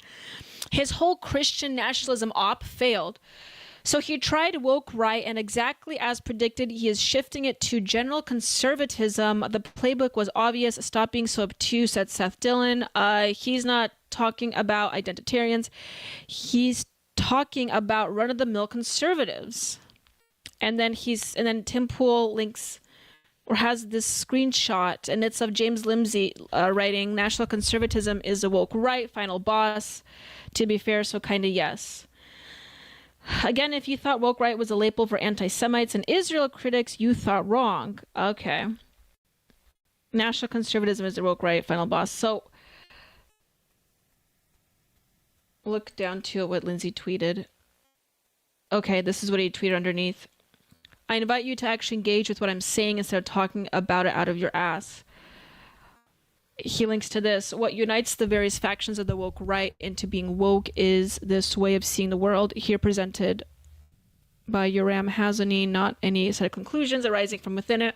The new political public religion to fight the old, not specifics." Oh, okay, he references Groypers here. The Groypers propose a Catholic-ish, anti-Semitic, anti-woman, and flippant radicalism because they see the problem as a feminized Jewish plot to destroy real Christian men and control the world, which shapes the form of the reactionary strong force. NatCon sees the problem differently and proposes a kind of lightly to moderately theocratic and distributist conservatism that is more moderate but equally willing to set aside liberty. We could go through the factions one by one and identify what they believe about the evil alien force that's plaguing us, and this is what they think they should replace it, but it always has a few same features. Number one, this analysis is a kind of a neo-Marxist. Okay, this is a. I get the idea here. So, Row House writes, Lindsay probably replied to Pool's tweet too. Then he writes his 10 paragraphs of word salad, who we all dislike, including Danielle, the whole Groyper thing. Most of us dislike their anti-socialists. He's just a leftist. Okay, so here's the thing with this whole woke right stuff, which I find a bit confusing because it is so gatekeepy. Vince Dowrow, eventually he'll label Donald Trump as woke right. Yeah, that's where it's going to. Here's the thing. There are so many factions of the modern conservative movement here in America. And it is correct to say that some of these factions could be labeled as more radical. I've talked about it before. I've talked about Groypers before, for instance, on this show. You guys know my opinion on Groypers. There's a lot, there's Groypers, there's Wignats, there's a lot of the radicalists out there, okay? And so it is important, if you are going to be a part of this movement and to, be active in this movement politically or otherwise, or perhaps through media like I am, it is imperative to understand, because you can't just walk into a lion's den and not expect to deal with some conflict, right? But at the same time, as we are becoming more involved, and as I become more involved, and some of you guys watching are becoming more involved within the conservative movement, and may have some more know-how, especially dealing with it online and online conservatism, we may be more aware of these things than your general American. You see, the whole conservative populist aspect of American republicanism and conservatism is sort of what got your average American more involved in conservative politics today. That's kind of the nature of the beast. That's nature of populism. And Republicans hated Trump for that. And so I think to gatekeep aspects of conservatism is very, unfortunately, it's very unhelpful. And I don't want to give James Lindsay credit here because I think what he's doing is a bit scummy, although I can try to understand where he's coming from. You see, he is trying to keep the conservative movement pure, I guess, from these radical elements of the movement. So I can understand that, but this gatekeeping is getting to a point where it's like, it seems like he's now going into the fringes of it, where he's going to try to gatekeep almost everyone, even somewhat productive, out of the movement. And like Vince Dow said in the comments, it also seems like he's now going to call Trump woke right moving forward as well, which is also a bit of a red flag. He calls any white identity or criticism of Israel woke right, any non-libertarian. Nobody in my conservative circles is anti-female, Row House is saying. Nick and his Graper said they endorsed Kamala Harris. Anyway, exactly, Row House. That's what's so funny about that, is that these radicalists, or radicalists isn't a word, these radicals, like how we labeled the Grapers, for instance, they're not even like, let me put it this way. Nick Fuentes was actively advocating for his followers to not vote for Donald Trump, okay? And at that point, I think it just tells you that the Graper movement in of itself has a bit of an issue. In fact, it's even fragmented. I think like a good portion of them don't even follow Nick Fuentes anymore. And they sort of fragmented as their own thing. But regardless, the current political landscape of the conservative movement in America is so complex and it's so varied. But at the end of the day, you can't just pick and choose and pick apart and cherry pick who you want to be in the movement or not. At the end of the day, I mean, we are equally aligned, I think, in some major goals. And right now, the flavor of American conservatism seems to be nationalism. Nationalism is the number one thing. And since 2015, 2016, when Donald Trump came into the fray, it seems like that's sort of been the characteristic principle that has defined the movement as it is today. So, and it seems to me that James Lindsay is out picking apart people that also promote those views. And that's a problem, of course. He says he's pro-American anti-communist, so I hope that's the case. But it's almost reminding me of like the whole John Birch thing. For those that don't know, like the John Birch Society or the John Birchers were ousted from the conservative movement back in like the 70s or whatnot, because mainstream conservatives like William F. Buckley said that they were, nutcases and they should just be out of the movement completely. And so you had a wing of the radical right, anti-communist right, back then in the past, where they were completely like thrown out and deemed as crazy, when today the principles of the John Birch Society still stand true today in terms of their anti-communist rhetoric, their nationalistic rhetoric, wanting America to be free of all foreign lobbies and foreign lobby intervention. And that still rings true today. But in the past, they were called crazy. And so James Lindsay is reminding me of sort of like this William F. Buckley type of conservatism, that doesn't want anything effective to be involved in the party. So anyways, but thank you for that mention, Row House. I forgot to talk about this. I was going to touch on it, but like I said, I know only vaguely. I know also James Lindsay was on Austin Peterson's show earlier a few months ago as well. And I listened to a part of this. And at the time, I could understand where James Lindsay was coming from, but it's getting to a point where it's just becoming like,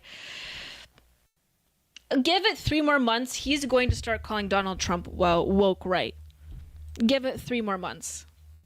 Like Vincent Dow said here.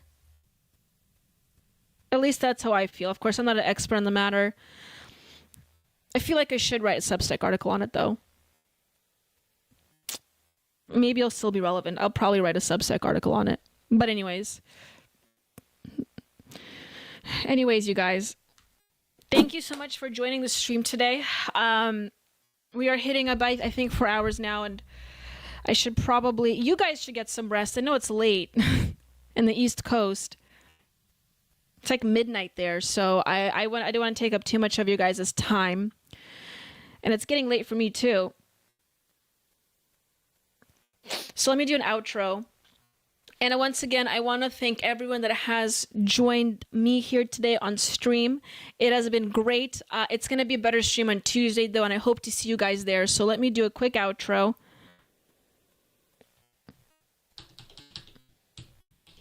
In the heart they gather strong, pushing back the lefty strong. Thank you, everyone that has joined the Culturama stream tonight on this wonderful gaming stream. And thank you for joining me after me being out for a week. I hope to see you guys on Tuesday, where I will proceed with the normal Culturama show viewings. I hope you guys have a wonderful rest of your weekend. Have a wonderful Mother's Day tomorrow. And have a wonderful rest of your evening, everyone. I will see you on Tuesday, and let's keep fighting the good fight for or against the woke right, but maintain your stronghold over the conservative movement, everyone. And I will see you once again on Tuesday. God bless. With a flagpole planted firm, golden dreams that won't decay, marching proudly through the day.